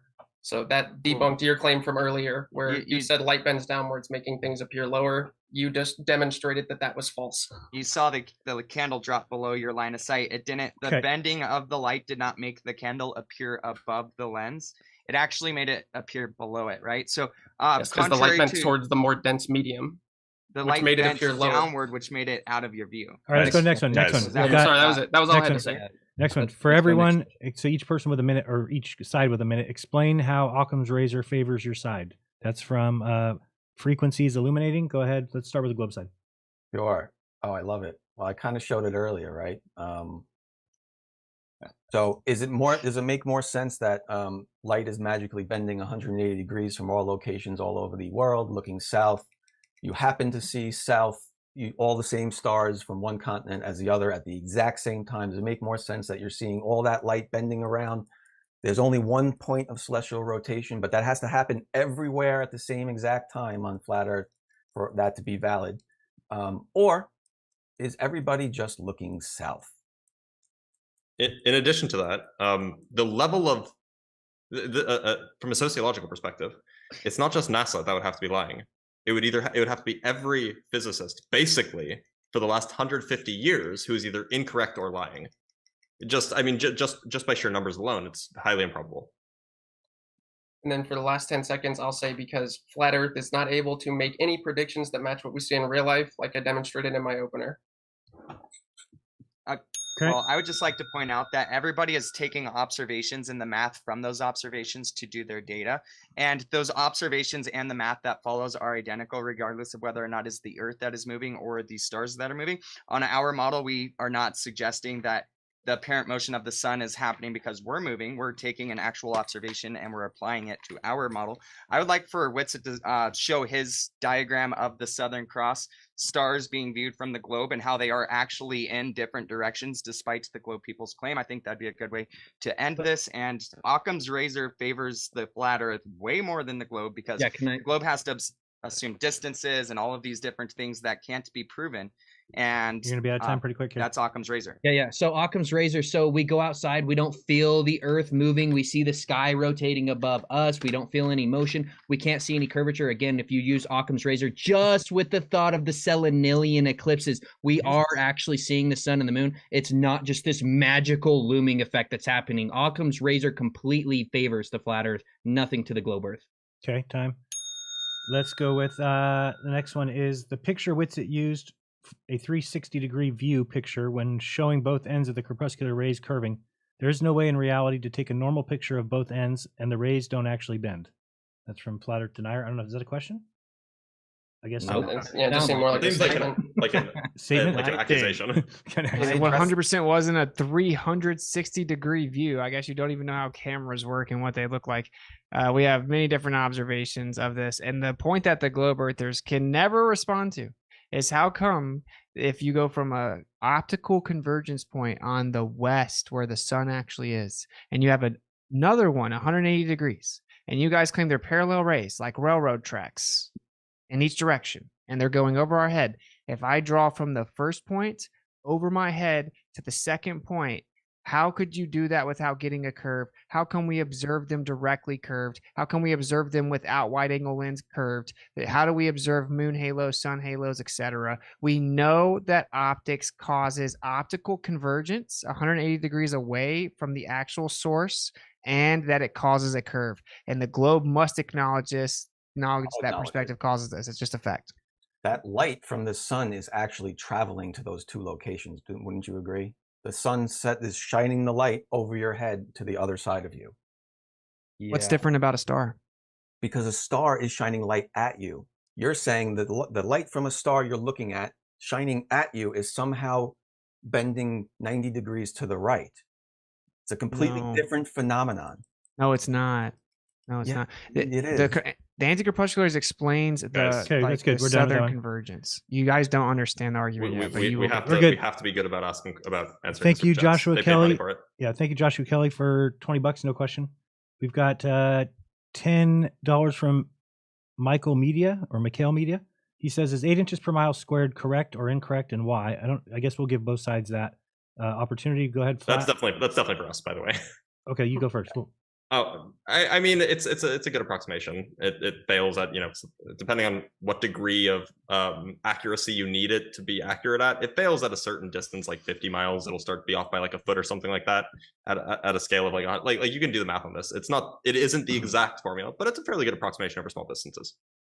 The main issue with it is that, first of all, it doesn't assume an observer height, and second of all, it's not going to assume any refraction, which obviously we're looking through the atmosphere. Refraction exists. We never have a point where we have absolute zero refraction while looking through the atmosphere, which the 8 inches per mile squared assumes. By the way, that 8 inches per mile squared is dropped from a tangent, right? So you have a straight line going off from your sphere. This is measuring the distance between some point a distance away and that tangent line. That's what that 8 inches per mile squared measures. Now, again, it's an approximation. It's a parabolic approximation. The real thing is trigonometric, but it's a fairly good approximation. Okay, we got Brian 17 says, "How can you prove a theory to be a fact like gravity?" Question mark. I guess that's for the globe side. Begin. Sure. Cavendish. It's a great example of an experiment. But also theories don't become facts. This is never a thing. Theories stay theories. Theories are different from laws. Hypotheses become theories, sure. But facts, like theories, aren't in the same category of ideas as facts. Facts are just things that you see. Theories are explanations for things that you see. It's a different category of things. Okay, good. And that seems to be a big misconception. People believe that theory means just a guess or, simply a hypothesis, which isn't the case, right? When someone says that it's a scientific theory, such as, the germ theory of disease, atoms, plate tectonics, things like that. These are all based on a theoretical framework, but I don't understand why people are saying, well, that just is a guess, right? It's not a theory in the same way that one of your friends might think Obama, has a theory that Obama's a lizard person. They're not synonymous. Or that his wife's a dude. Yeah. Oh, what's it? That sucks, man. That sucks. Okay. Like, that's Why do you shitty. call her Mike? Let's go with the next one's from None of Your Business, who says, "To Globers from a flat Earth, What do you believe NASA lies about, or do you believe NASA is omnipotent and benevolent? Go. I mean, I don't know. I'm yet to see any proof that they lie. I've seen a lot of things that flat earthers show, such as videos where they've done a fade or transition into the next frame, and they're like, "Look, this is a CGI fail." I'm sure some of you guys have heard of the infamous pocket gate, right, where the dude's pinky gets stuck in the guy's pocket, and everyone was saying it's wires. I've seen a lot of claims of people saying that it's fake, but nothing on the actual evidence side. Yeah, nothing has ever held up to the scrutiny of is it fake? Yeah. Right.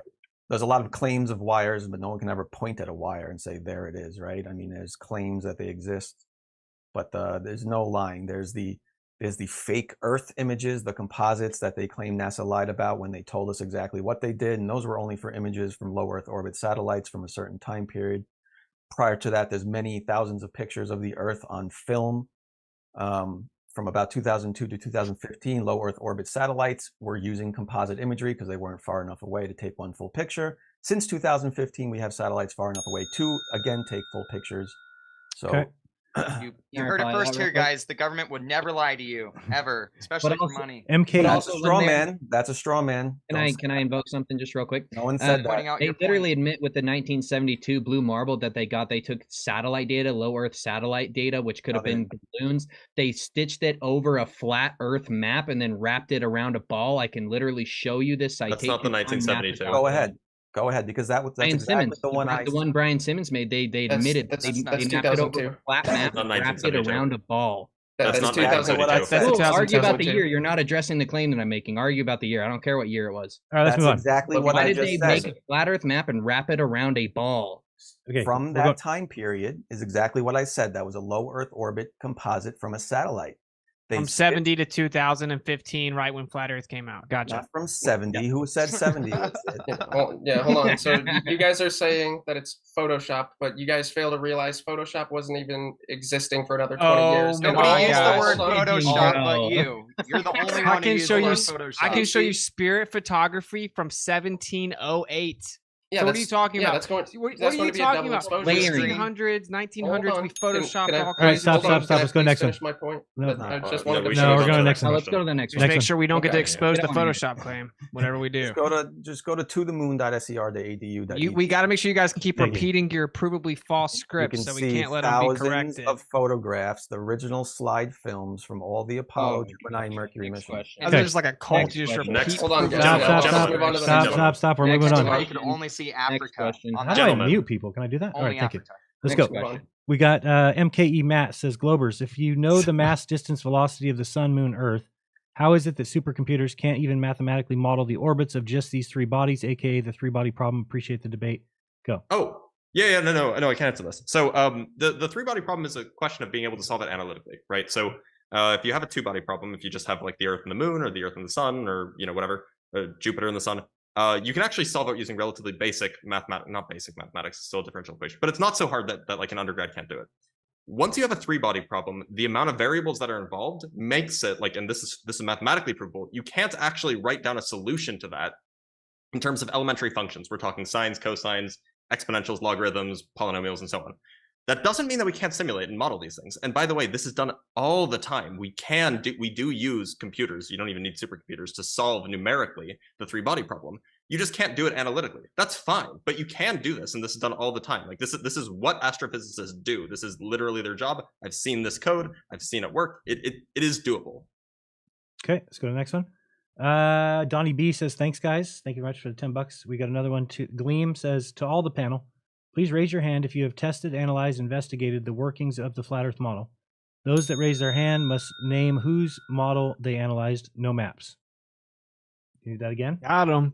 Wait, what does it mean? No maps? What model? I love if no that maps? all the Globe people are claiming that they accept this model. We don't accept the model. We understand that there's still more for us to learn. So for us to pretend as if a model is 100% accurate with very limited information that we have based off of the fact that all of our money goes to NASA, which presupposes the globe Earth instead of the level Earth. So what we're trying to do is expose the globe That way there we can have a real model of our home that includes electrostatics and magnetism and all of the different things All right, let's go that to we actually experience versus this spinning rock in space. Okay, so the question one more time was to all the panel, please raise your hand if you have tested, analyzed, investigated the workings of a flat Earth model.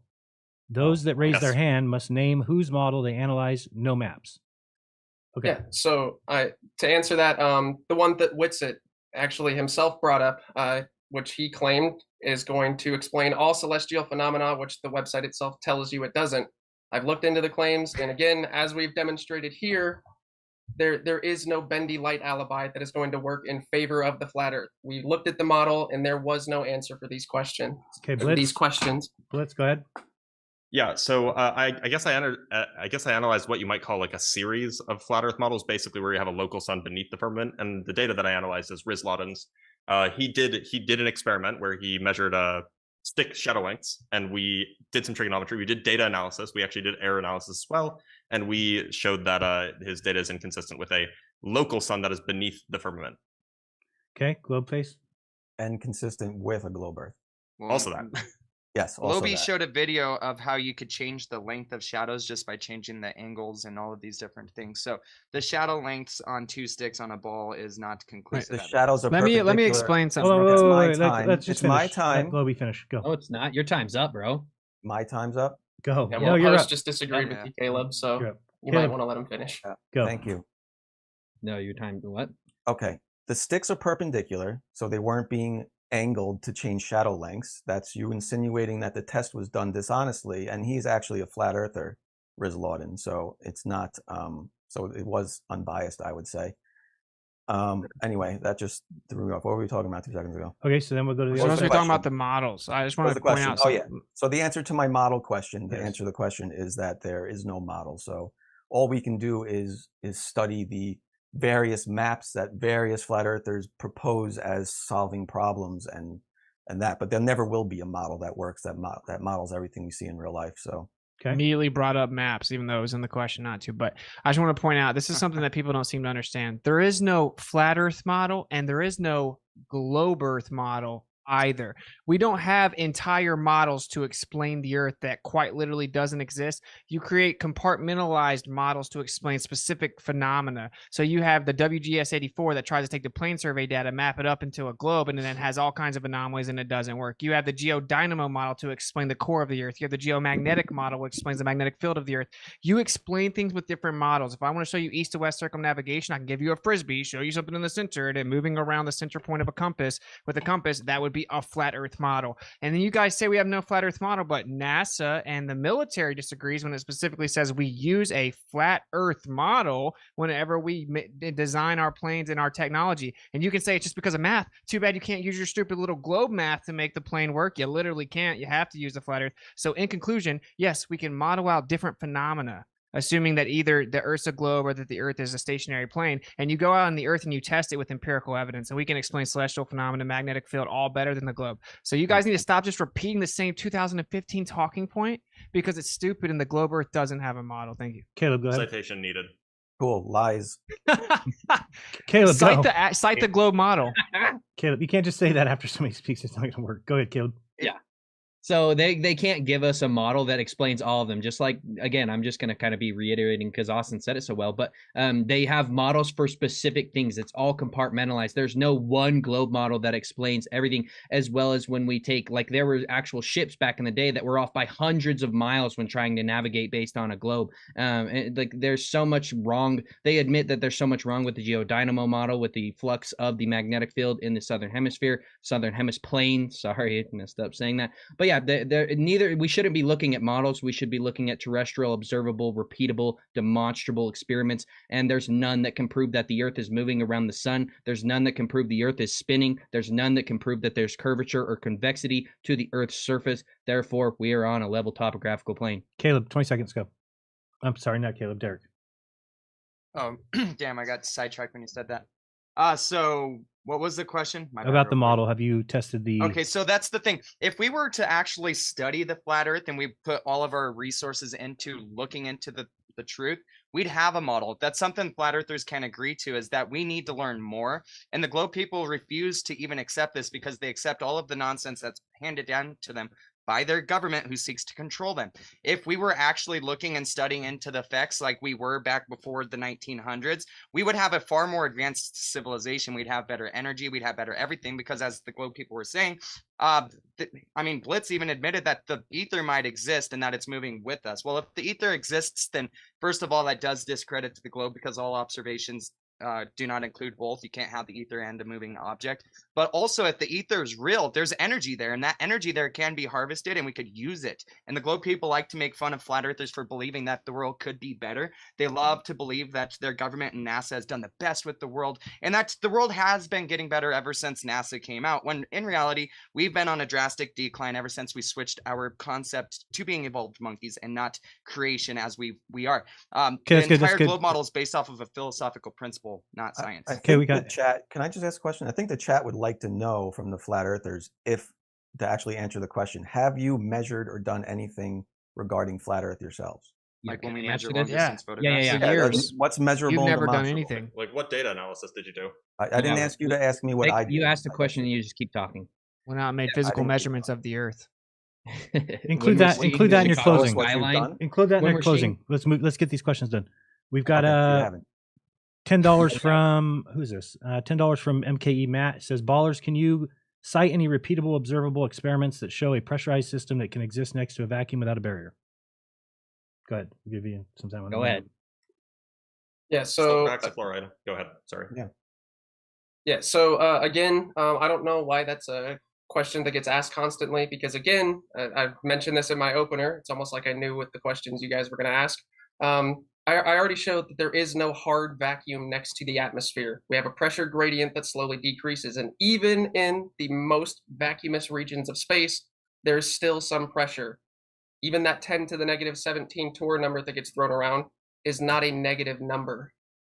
That there is no hard vacuum next to the atmosphere. Invoke an experiment. Stop. To what? Go. They got A barometer? Dr. Blitz. A container. Wow. No, the question is ill posed, right? Because the question was asking for an experiment that we're not claiming. Okay. You can't experiment it? You can't show it? Well, we weren't claiming the thing that they want us to provide an experiment for. And we claim the exact opposite of that. There is no hard vacuum next to the atmosphere. So Earth's atmosphere goes out infinitely into space? Yeah. Yes, it's a gradient. It becomes infinitely homogeneous, into though. the edge of space? Well, no, it becomes homogeneous with the relative density of space. Wow. At, 600,000 miles or something like that. 600,000 miles. Fact check me on that number, but like it becomes homogeneous with the density of space at some distance. Recorded. Why doesn't it become homogeneous down here? Why doesn't 13.7 meld with 13.6 and create an even atmosphere? What's going on there? Gravity. Again, Gravity. that's what I explained earlier. There is a gradient. We know that there's a gradient. So there's never a place where it goes from high pressure to low pressure all of a sudden, right? So what are the air molecules doing? That's actually a great. They're bouncing off each other. All right, that's a great question. Let's go to the next one. Derek. That's a great question. No experiment. Because let's go to the next one. We're gonna go with Fed Up Gear says for $20. I want to know who's coming to hang with these flat rock stars for live presentations. Good. God bless you, both of your donation recipients. All right, that's not a really question. We've got a Crimson Cable AB88, $20 says to the flat earthers, why do none of you do your own experiments to prove any of your claims and show results? The few that do and find the answer is Globe model answers. Why do you continue to deny what you see? We do all kinds of experiments.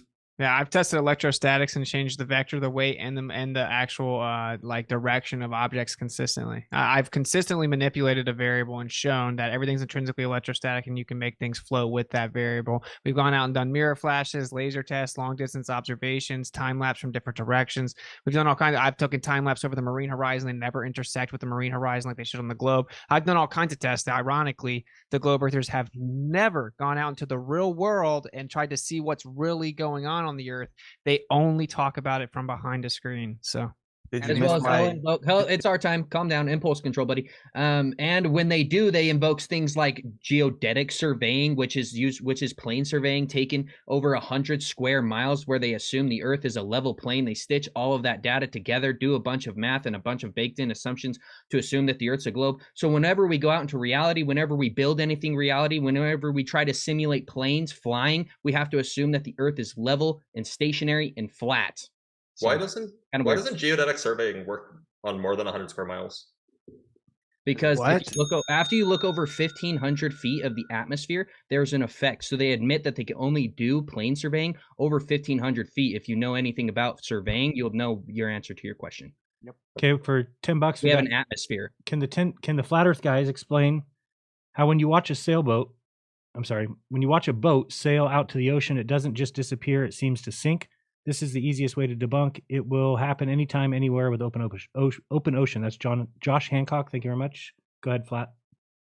Well, if you were to even take that question, put it into Chat GPT and ask, does the sinking ship effect work on flat Earth versus globe Earth? And the answer is yes. This is because the atmosphere acts as a lens. It compresses the things. The light is bending. The further away this object gets, the more distance that light has to travel while it's being bent downward. So light that's reaching your eye from lower part of the boat is going to seem lower because as it travels the distance, it's physically lower as it's being optically lower, not physically, but it's just being bent downwards. And this is because you're looking through the atmosphere, it's compressing it, and it's lowering the apparent location of the object that is far. The further away that object is, the lower it appears. And this is why some days when we don't have refraction, we could see really far, is because the light is actually reaching your eye. It's not being bent downward by the medium. So also the Globers say that the boat's going over the horizon proves that the Earth has curvature. You'll see Bill Nye and other psychos say this kind of stuff. But when it goes out of the visual perspective due to angular resolution, you can take a P1000 and zoom these boats back in all the way to the hole. So all the way to the bottom of the boat. So that's a problem. Shouldn't be able to do that ever. Okay, thank you. We'll go to the next one. Just something that I want to point out. I think that we've got a pretty obvious contention point too with the whether or not we're getting light that bends up or down. So if somebody can develop a pretty good experiment or way that we can get that ironed out, because we got side saying things are being shown higher. This is well understood optics. This is taught to freshmen. Actually, in reality, it's based on the actual vertice of the interaction and the intersection and what angle you view it from. And so we can bet on it. Let's do a live stream where we bet on it, and we can see if we can make things refract down and displace physically or optically down towards the denser medium. Do you want to do that?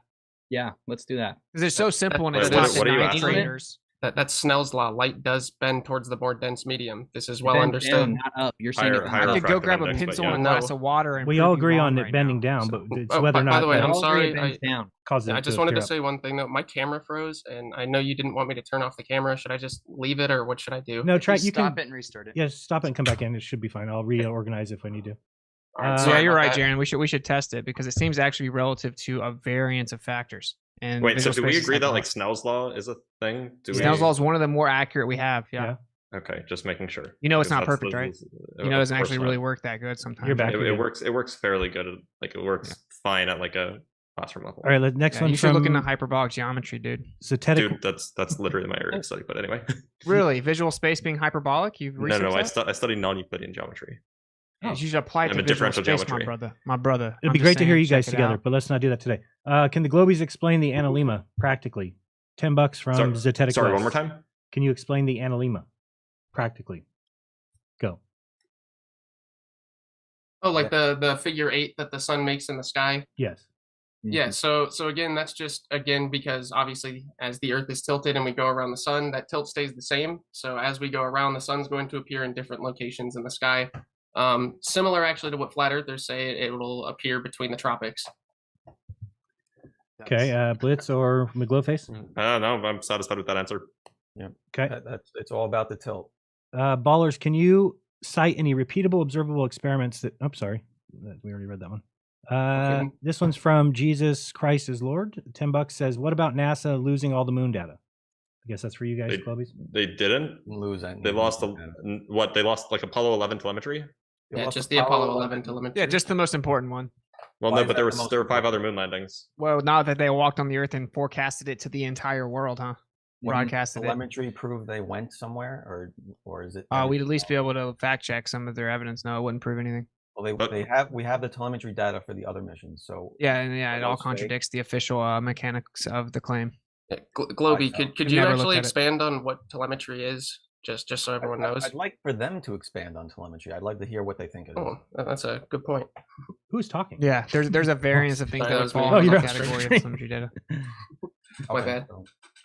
Speeds, what's that? distances, orbital trajectories, the actual path and times and locations relative to different stars, different celestial positions. There's all kinds of telemetry data that should have been documented. When we actually look at the other missions, they don't match the orbital trajectories and mechanics claimed to land a lunar module on a rotating moon with a lunar surface that has a slight atmosphere, but it really has no atmosphere, and then accounting for the moving object and the orbital trajectory. When you actually look at the math, it doesn't work, and they even exclude that math from the other Apollo missions. So you guys can make all kinds of claims, but if you think we landed on the moon in 2023, like I think you need to chill, bro. You need to re-examine. Can you link me something? Where they check the math, please? Okay, Post it into the chat or something like that. Keep going. We got We want to see where they analyzed the telemetry from the other missions, and it didn't line up with the landing. With the orbital mechanics. No, I'd like to cite your sources. I'd just like to see a link or something. Because they had telemetry from Apollo 8 went there. They had that telemetry. Apollo 9, they had that I like telemetry. how they flawlessly landed on the moon. 15 to 17, they have that telemetry. Dude, Anyway, they claimed that when they landed on the Question. moon, that the computers went down. He had to just eyeball it, accounting for the angular rotation of 10 miles per hour and the 2,200 mile per hour orbit around the Earth whenever they went and landed and descended within maintaining an orbit. They just lost all that. For all the missions, they don't even show you the specific math of that, ever. No, ever. What do you mean they don't show you the math of that? They don't show you the math for accounting for there the was an orbital error. trajectory and the rotational velocity of the moon. They don't show you the Earth, the actual descent ratio and adjustment. So all the math to get there was done physically on paper, right? So they know there was an error with the math in the guidance system for Apollo 11, and they corrected that error for the future missions. Oh, is that it went down? It wasn't that there was an error with the actual. Nothing went down. There was an error in the code. Yeah.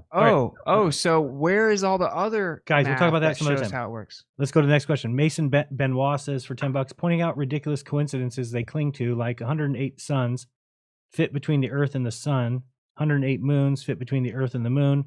Perfect order forms through random chaotic explosions. Denial. Okay, I don't think that's a question. We've got Ethan for $10 says, thank you very much, by the way. Globers, if NASA admits they've been lying and admits Earth is flat, would you believe them? And give us one example each of something we can do to prove the Earth is flat. 3 sufficient proofs, 1 each. Okay, so I guess that's for both sides. Globers go first. If NASA admits they've been lying and admit to Earth is flat, would you believe them? Well, I guess it again kind of falls on the same premises that it would with these three gentlemen here. If there was sufficient evidence to prove that, then sure. I don't just believe claims just because it was claimed. I have to see the evidence. Okay. Yeah, I would. If they would have to come up with some really spectacular alternative models to explain why we observe what we observe. If they could do that, sure. Yeah, that'd be fine. Globeface? Same thing. And if they could figure out the Southern Stars things without invoking magical, bendy, 180-degree light, I would believe it. Okay. Or maybe they can invoke it, but they have a better theory of electromagnetism than Maxwell.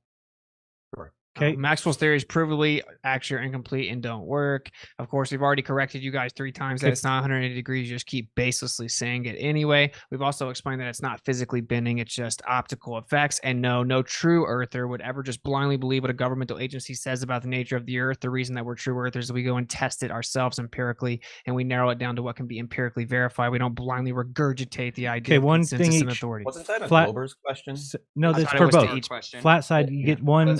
They want to know one. Name something that we can do to prove the Earth is flat. 3 sufficient proofs, 1 each. So, Caleb, go Oh, first. sorry, I misunderstood.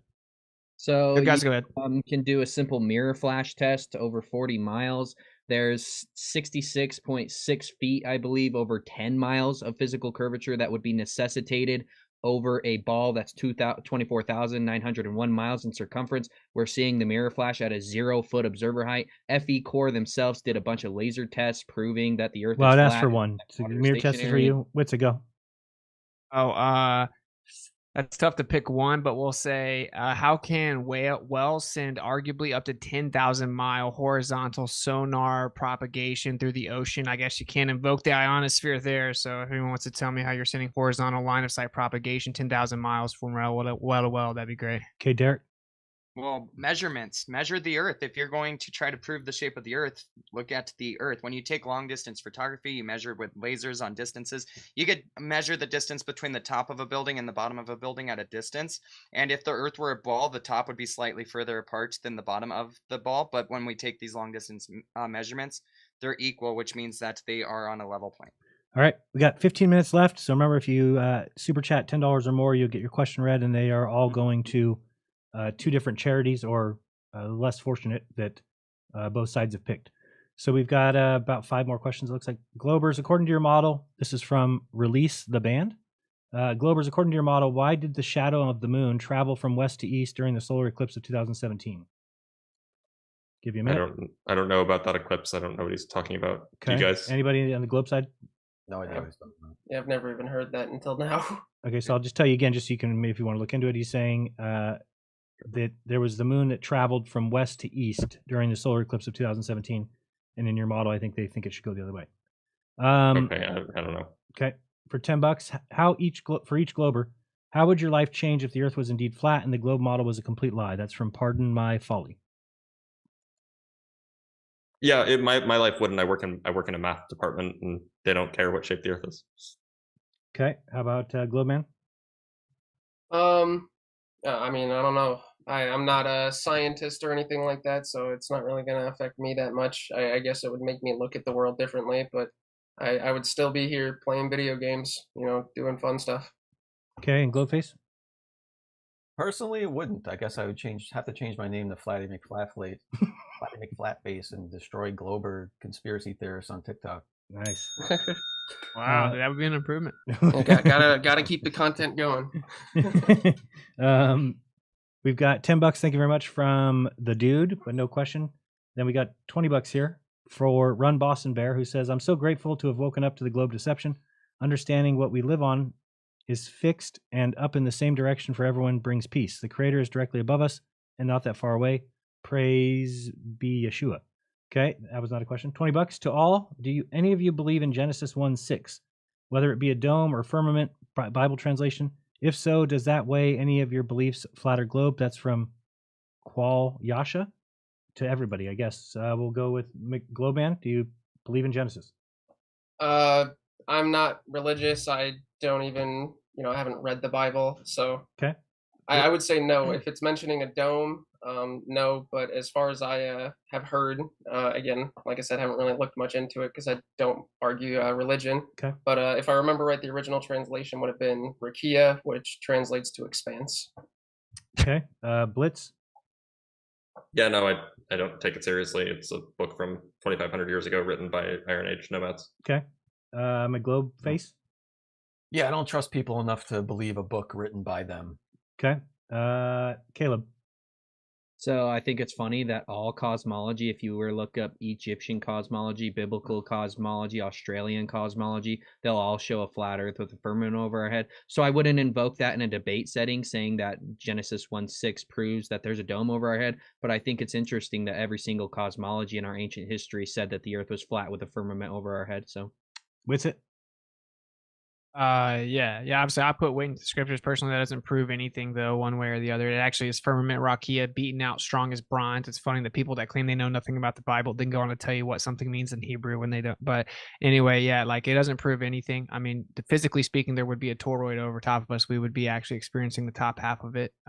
So yeah, that's effectively a dome structure. But obviously, scriptures don't stand weight in empirical debate. Derik? Yeah, and like these guys, I wouldn't use it in a debate fashion, but what I would say is everything is 99% energy, and for us to try to take our understanding on the physical off of the 1%, less than 1% of the reality that is physical, wouldn't be very smart in my mind. So for us to try to pretend as if we know what it is, I don't think that's scientific, but I do believe that there is something there. We could call it the firmament. It could be the end of the frequency, could be a firmament. I don't know, but yeah, I don't think that invoking scripture is a good argument, but I think that it's a good place to look. Okay, we've got up next Joshua Kelly for $10. Says, is it just a matter of who's telling you? Does it have to be NASA saying the Earth is flat for you to actually take it seriously? That's for the Globe. No, actually, if just NASA said it and didn't give any explanation, I wouldn't believe them. I would trust my colleagues with the models that they produce and the experiments that they do. Okay. I'm not talking about these guys, by the way. I'm talking about my colleagues in academic circles. You just said your colleagues have nothing to do with the shape of the Earth. I wasn't talking about them, like these people. I was talking about the experiments and models that they produce to explain how it could be flat. Got you. Globeman, any question, any answer for that? I don't know. I guess I would kind of sit on the same place that Blitz does. Like I said before, outrageous claims are going to require outrageous amounts of evidence. Okay. And GlobeFace? Yeah, same thing as kind of the same answer as the last time. Okay. We got another one from David Kahn, I believe. Yeah. David Kahn says, just woke up. I am on sleeping. I can't read. That's not a question. We've got $10. Thank you very much from Geocentric Truth says, is there more lands beyond the pole? What's it? Yeah, so I mean, the South Pole would be beneath you if you understand that we're on the inertial plane, but yeah, there does seem to be a decent amount of strong evidence that there could be extra land. Yes, a lot of people that claim that they went there, people claim that they were born there, people claim that they explored it, that there's a summer's gate. I mean, obviously I'm not going now. People can laugh and ridicule and mock, but you guys are blind believing that, well, the government said don't go out here, we looked for you, I promise there's nothing out here, and that's literally all you have to go on. So yeah, I think there could definitely be more land. Yeah. Okay. Globers. This is from Ethan0406 says, Globers, 3 things that we can do to prove flat Earth. 1 each would be sufficient for you guys. Sorry, one more time? Yeah, I'm confused. Globers. 3 things we can do to prove flat Earth. Okay, so he's asking for 1 each. But what kind of evidence that we would accept? 1 each of you. Go ahead. Globeman. So, as Derik mentioned, he's claiming that reciprocal zenith angles, again, that's going to be 2 plumb buildings seemingly, tilting away from each other due to the curvature of the Earth. If you can provide actual experimental data, I would love to see it, because I actually happen to know that reciprocal zenith angles do not measure 180 degrees. They measure greater than that. An example of this would be the Verrazano-Narrows Bridge. Post-load, they were actually built to tilt away, but preload, they were built to tilt away, but once the load was added, that pulls them into plumb. This is standard practice for building bridges, and we can see that if you measure that, the tops, in fact, are further apart than the bases would be. Well, you just said that they built it that way, that they built it to be stacked on to come together. So you're saying that preload. Okay, Blitz, go ahead. Exactly. Yeah, Preload. Sorry, are we allowed to counter comments? Well, you each get one. So Blitz, go ahead. So Riz's experiment would have been really good. Like I did the analysis for him. He gave me the data, and he's like, look, like he was a flat earther. He's like, look, let's see what this says. And I just did the numbers. Like all I did was numbers. And if it came out that the globe Earth made incorrect predictions, I would be like, well, damn. I don't know. Sorry, am I allowed to swear? Yes. Yeah. Okay, man. So that's like I would have just been like, well, I guess that's it. It's just the potty mouth. Yeah, I was gonna say Witsit will think you're weak, but besides that, you can. They're called weak words, not swear words. Yeah. GlobeyMcGlobeFace, go ahead. I'll make it easy. 1 picture of the firmament. All right. What about a government document about the firmament? Nope, government doesn't count unless they like what it says. Mason Benoit says, Globers, thoughts on Apollo 8, 1968 live Christmas Eve broadcast? Nothing was more appropriate than quoting Genesis 1 from the KJV, the firmament dome, gravity is satanic, founded in 1666. Go ahead. Was that a question? Well, thoughts on Apollo 8, them reading the Genesis portion of the Bible? Yeah, people are religious. They like to quote their scripture. It's fine. Okay. Any other comments there, Globeman, Globeface? Nothing really. Okay. Kind of like Witsit said, we can't really use scripture as proof one way or another of anything. Okay, Exoteric says a Globey video once said that the moon lander was covered in space foil. What is it? Who makes it? And how can we test that? Mylar. It's insulation. That's it. I mean, what is there to test? It's just insulation. Well, just throw the lunar lander in a vacuum and see if it works. Test its rigidity. Yeah. It wasn't enclosed by Mylar. It was enclosed by solid aluminum. Can we throw the lunar lander that's in the museum in a vacuum? You think? But pressurize it first. Yeah, the cabin where the people were pressurized with solid aluminum. Yeah, the Mylar was covering the bottom. It was used as insulation. It wasn't keeping pressure inside of anything. Are you aware of the interview of the astronaut who said if you were to lean on the wall of the lunar lander that you would actually poke a hole through it if you took your finger and pressed hard enough on it? What about the air pressure Parts of inside it. there that allowed for them to take their helmets off while they were inside of this thing? Parts of it you could push through. The parts that didn't, Like the Mylar. Okay. Yeah, the Mylar parts you could poke through. The parts where the astronauts were, you could not poke through. So I'm saying if we just took the lander and we put it in a vacuum today, do you guys think it would just stand up to the vacuum? Well, Like the one in the it's been sitting museum? around for 50 years. I mean, seals might be rotted, but yeah, I think it would. It would have back then for sure. All right, bro. Okay, does the any flat earther have any accurate flat earth So map? that's an incredulity thing. I mean, you just laugh. No, at it. I'm Okay, saying I've never great. seen the test. I just think it looks like a tweaker got a Home Depot card and pulled out That's some cool. duct I mean, tape. it's the definition of incredulity. You have I'm to not know claiming that, it's right? not true because I think it's retarded and That's what you stupid and just unbelievable. said. No, I'm saying like, can we test it? That's what I said. You just said it looks ridiculous. So how could it be? No, I said, can we test it? I said, I'm just saying, could we not just take it and put it in a vacuum and see if it Everyone works heard what today? you said. Okay, next question. Does any flat earther there have That's an right. accurate flat earth map from second best Bob? No, we don't have hundreds of millions of dollars going to cartography to create us a map. It's all going to a globe Earth that doesn't exist. You guys can say whatever you think. What's it in?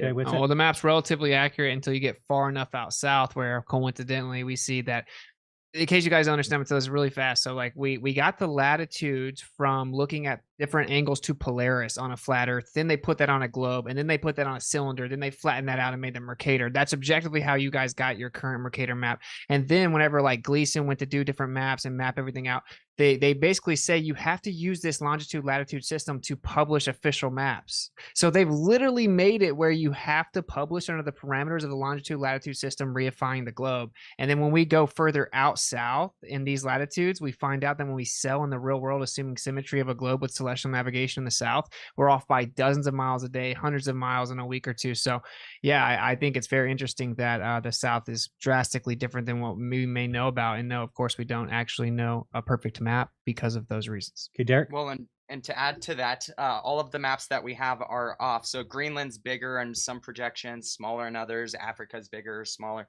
I would just point out that if you're going to complain about, say, the size of Australia on the Gleason map, you're going to have to address the fact that all of your maps are wrong, like admittedly.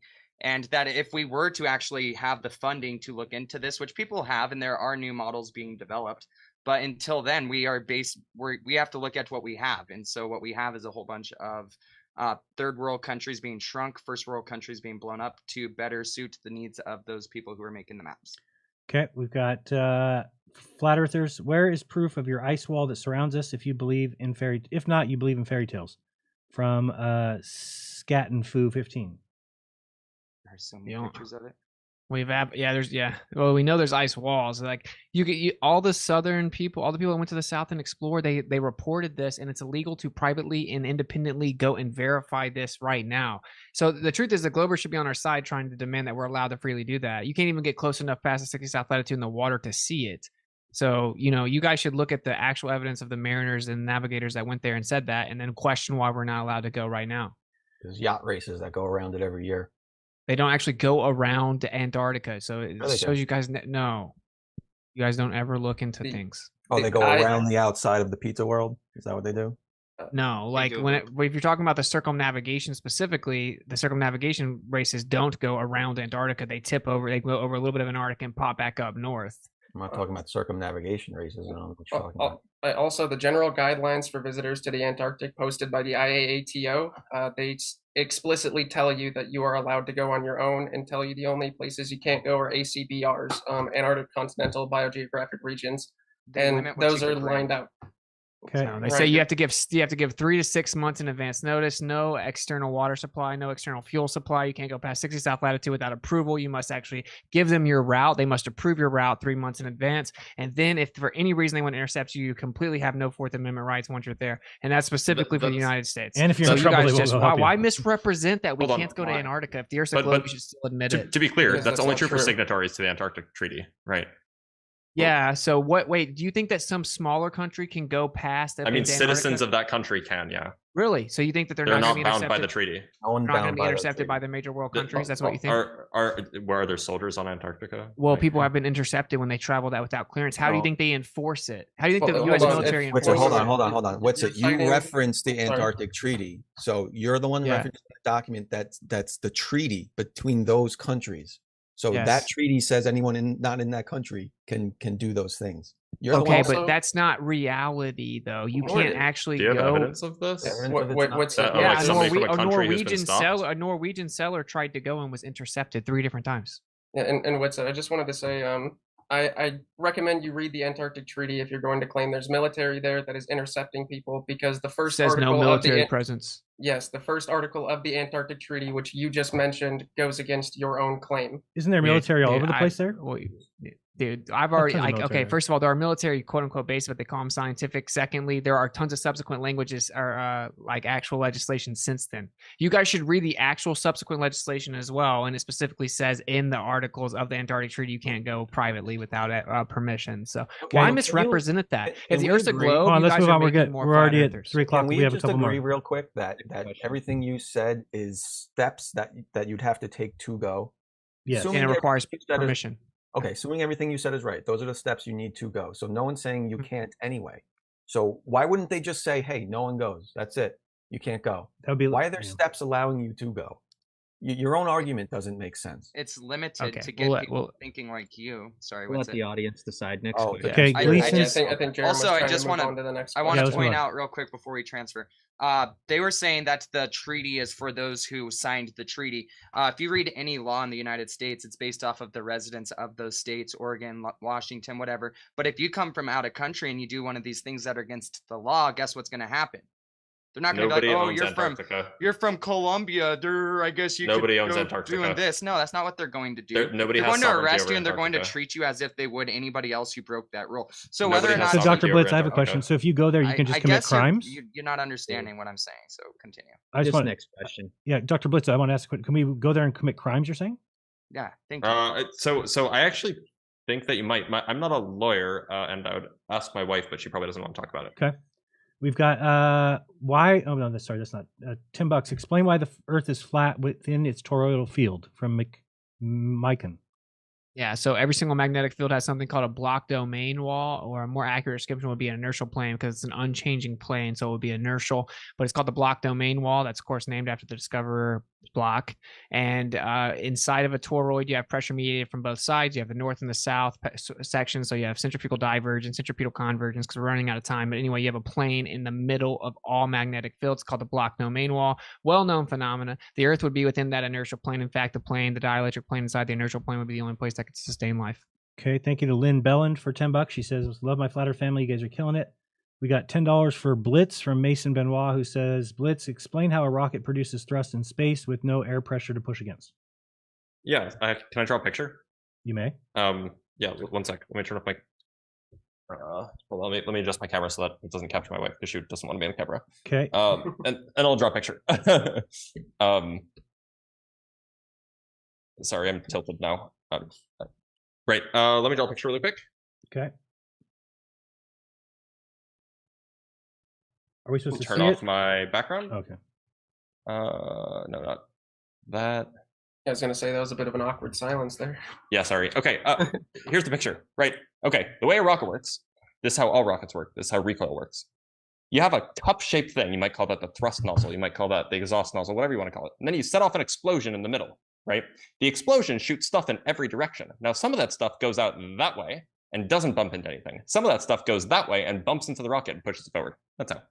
So, Blitz, in the Earth's atmosphere, this makes sense, right? But say you are, I don't know, in outer space in a vacuum, is there going to be a negative pressure or a pressure variance that's going to change I the amount didn't of talk about pressure pressure coming? at all. I know, and that's why I'm bringing it up because you failed to mention it. No, I don't need to. I don't need So it if to you explain took a the phenomenon. balloon, right? So you're basically saying if I blow up a balloon, I let it go, it's going to blow around my room.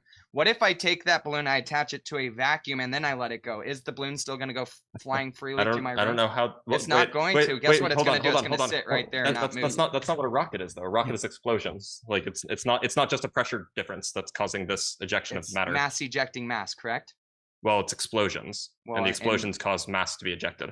So if you have a negative pressure on the outside of the rocket, the pressure would what, Blitz? Would it just not be any? You have different from higher Earth's pressure in the atmosphere? center of the explosion than you have anywhere. So yes, the explosion will go outwards. The explosion will happen. We know that So explosions happen in it- space.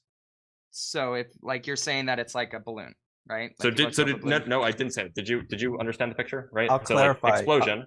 I'll clarify for him. Pushes Blitz. things. He's saying that the negative pressure outside will suck the explosion out before it can push off of it. As it pushes. That's what. Yeah, he's they saying. claim there's an oxidizer on board that it creates the interaction inside the actual rocket, and then it just has a little bit of momentum. But since there's nothing blocking it or impeding it, that it can create that forward momentum, and it will be enough for it to work. But when we test this inside of a vacuum chamber, it only works if the actual interaction hits the chamber itself. Well, to be clear, That's just a this can false happen with statement. solid. This can happen with That's a fact. solids, right? Like there's no gases involved here. If you have a solid cup and a solid explosive, and you detonate the explosive, it will push the cup. Atmosphere or no? Yeah. A cup. The answer It's is just Newton's Newton's third third law. law. It's Oh, Newton's there we third go. law, Yeah, and it it's- doesn't it's- invoke pressure anywhere in Newton's third law. This is how jet engines work. They do not push air. They move the mass of the air that it's intaking, combust it, and accelerate it out the back. It's never pushing off the air behind it. Like That's through The not how jets things work by move. the fire doesn't push the jet. It's the actual reciprocation of the air interacting with the fire. So the equal and opposite reaction in Newton's law requires So the can equal and can opposite anyone reaction. confront this picture? Can That's anybody not explain how this doesn't work in a patently vacuum? false. How does this not work in a vacuum? Wait, why are you using a cup? What I'm saying is put a rocket in a huge. You could test this by using a little bitty rocket. Because put it because in a cup is a huge simplified thrust vacuum chamber. You could test it by putting a little rocket in a huge vacuum chamber where the actual interaction won't reach the boundaries of the chamber, and Mhm. see if you can move that rocket forward. And it's Austin. never been done. Yeah. So you can't confront No- this, no right? video. That's The the high's point. Like gonna you seek can't the confront this. low. Show us a And the video low- of it working. Austin, did if a confront it. person, Okay, if a yeah. person was standing in that vacuum chamber on a skateboard and threw a bowling ball, would he also roll backwards? Okay, I love that you asked that. What if he threw a bag of feathers? Don't Because ask Yes, he in would another- still space, he would still roll back. You could Still throw yes. a bag For of what it's feathers worth, and move. Jeranism. This question was for me, and it's gone on for quite a while. Okay, we're good. And I think I've addressed the question. You have. Yep. Next question. I The agree. answer is yes. He would Wait, Where roll do backwards. where do Yeah, rockets show me go the for flat side? This is from David Rosanini. Oh no, I'm sorry. It's from Kaleb Simpkins, who says, "Globers, sorry, where do rockets go for the flat side?" That's the question, and it's from David. My bad. Where do rockets go flat side? So we see rockets take off. Where do they go? Oh, they do parabolic maneuvers out into the ocean. I showed that in my intro. Okay. We've got can the Globers explain how from an altitude of 6.62 miles up allows you to see the horizon line at 2K plus miles instead of 229 according to the 24K miles Earth circumference from deep dive?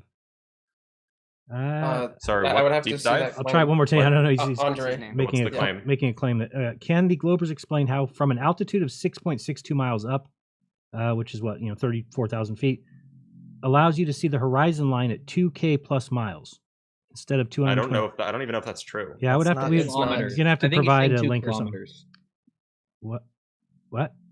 I think Yeah, I don't think the claim is true, so I don't know why we. Yeah, have I to wouldn't. explain You it. wouldn't have to answer that. All right. So from the insane Pollock, for $10, he says thoughts on the person that accurately mapped our level realm reflected in the surface of the moon.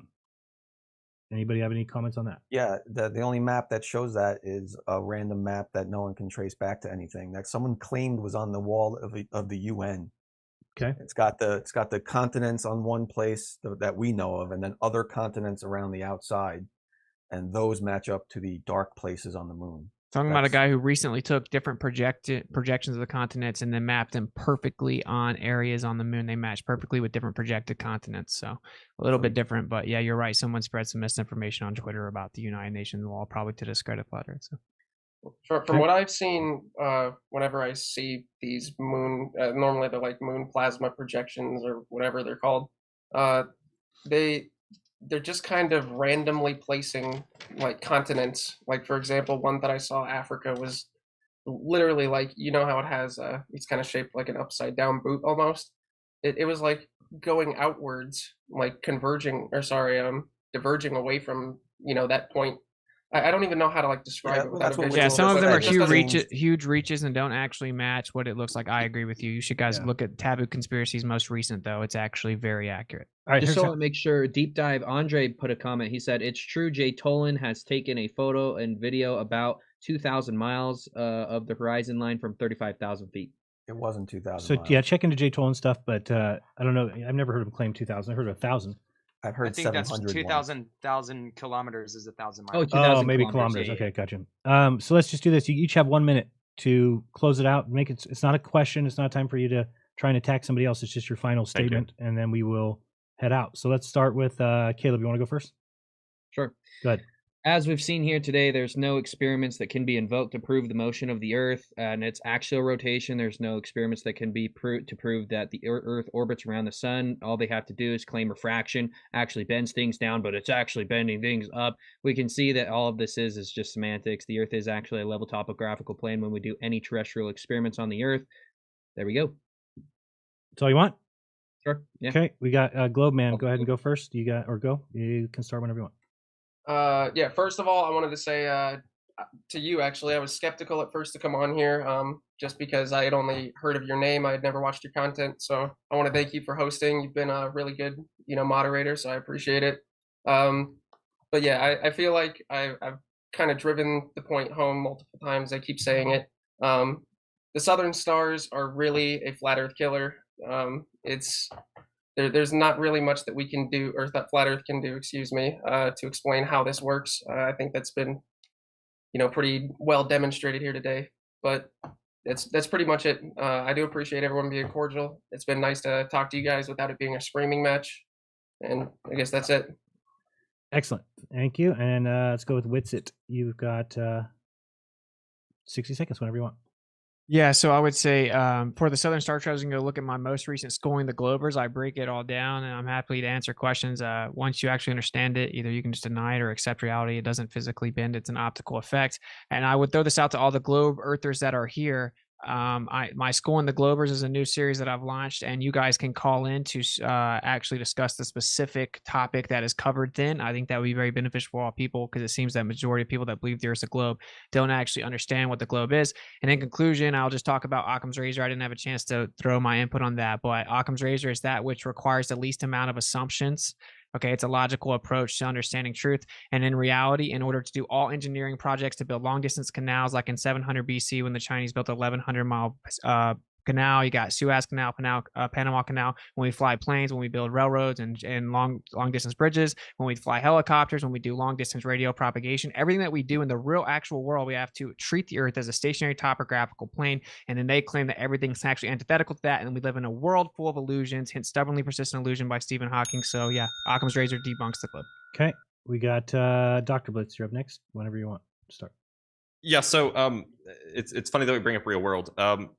The flat Earth arguments are often made about simple things, right? We can talk about simple things, and simple ideas can be brought up, and simple things can be argued. But at the end of the day, there are certain things that we see happening in the real world. For example, particle accelerators exist, medical imaging exists, right? All of these things, they rely on certain physical principles that we've demonstrated to be true, and we understand how they work, and that's why we can develop things like medical particle accelerators that can be used to treat cancer. That's why we can work with semiconductors and superconductors to develop high-tech electronics. That's why we can understand and have global positioning devices. So it seems like to me that none of these more complicated points were addressed by my opposition, if only because I don't think that they understand them. Okay, and we've got Derik. Go ahead. Yeah, so first of all, thanks everybody. I do appreciate the cordial debate we had here. I want the audience to realize that the observations and all of the different math and things that follow with these observations work on both models. Watching the lights in the sky move does not prove the Earth is a ball. Seeing stars in apparent positions does not prove the Earth is a ball. What it proves is that there's a lot of inconclusive arguments and different proofs that is propagated by the globe earthers to try to propel their model. The truth goes through three stages. First, it is ridiculed. Second, it is violently opposed. Third, it is self-apparent. What this means is the truth is going to be so obvious that all of you are going to realize it based off of your own observations and your own findings. You're not going to need myself or anybody to tell you what to believe. Once you open your eyes and you realize that everything that they have for the globe is not only inconclusive, but it's also built on misconceptions and faulty foundations. They'll take an experiment, and once they fail their experiment, instead of them admitting that they fail it, they change their hypothesis to fit the results of the experiment, and then they pretend as if they're doing sound science. They're Okay. not. So I hope everybody by the end of this realizes that the flat Earth is a valid argument. Globey, you can go ahead whenever you're ready. Sure. I think flat Earth is born out of misunderstandings of most things in reality, and that's the problem. We have things like calling the lunar lander a tweaker tent, how thrust works in general. They don't understand how thrust works, even on Earth. They forget space. Thrust in general, Newton's third law. They assume you need pressure for some reason. Sunsets moving to the right, yet somehow setting to the left relative to the horizon. You know, we don't understand these things. They don't understand these things. The southern stars, right? You don't even understand the problem with the southern stars, right? But you know, hopefully one day we'll educate you guys enough, and you'll come back to the globe side. All right, I thank everybody for being here. I appreciate you guys coming on and being at least a little bit cordial. But yeah, I'd like to see Dr. Blitz and Austin do something on the side to be good. And yeah, I like debates because at least we're not spitballing as much as we usually do, and we get to see people actually make claims. I thought that today we saw that everybody believes in refraction. Everybody believes that light bends towards the denser medium, but we've got a fundamental disagreement as to whether that makes things appear higher or lower. So it's just, you know, a good thing to take away from this, because if we can design a way to get us on the same page as far as that subject goes, maybe we can start making some groundwork or making some headway. Otherwise, we're just going to keep spinning in circles. And you know how much we like doing that. All right, guys, thanks so much. We'll do it again. That was fun, and we did make some good money for these guys. Thank you guys for everybody who supported. 1,500 people watching. Very cool. And $870. So that'll be split between your two charities. Any final words? Awesome. All right, guys. No, that's great. Been fun. We'll do it again. That's really awesome. And again, I just wanted to say, Jaron, thank you. Like I said, I was skeptical at first because I had only heard about you, never seen your content. But again, all bad things, I'm sure. You're a really good moderator. All right, cool. Yeah, and we want to start doing some more of these debates, so look for them. We'll continue doing them. All right, guys, thanks a lot. We will talk to you soon. Peace. Later, guys. Have a good one. Take care. Thank you.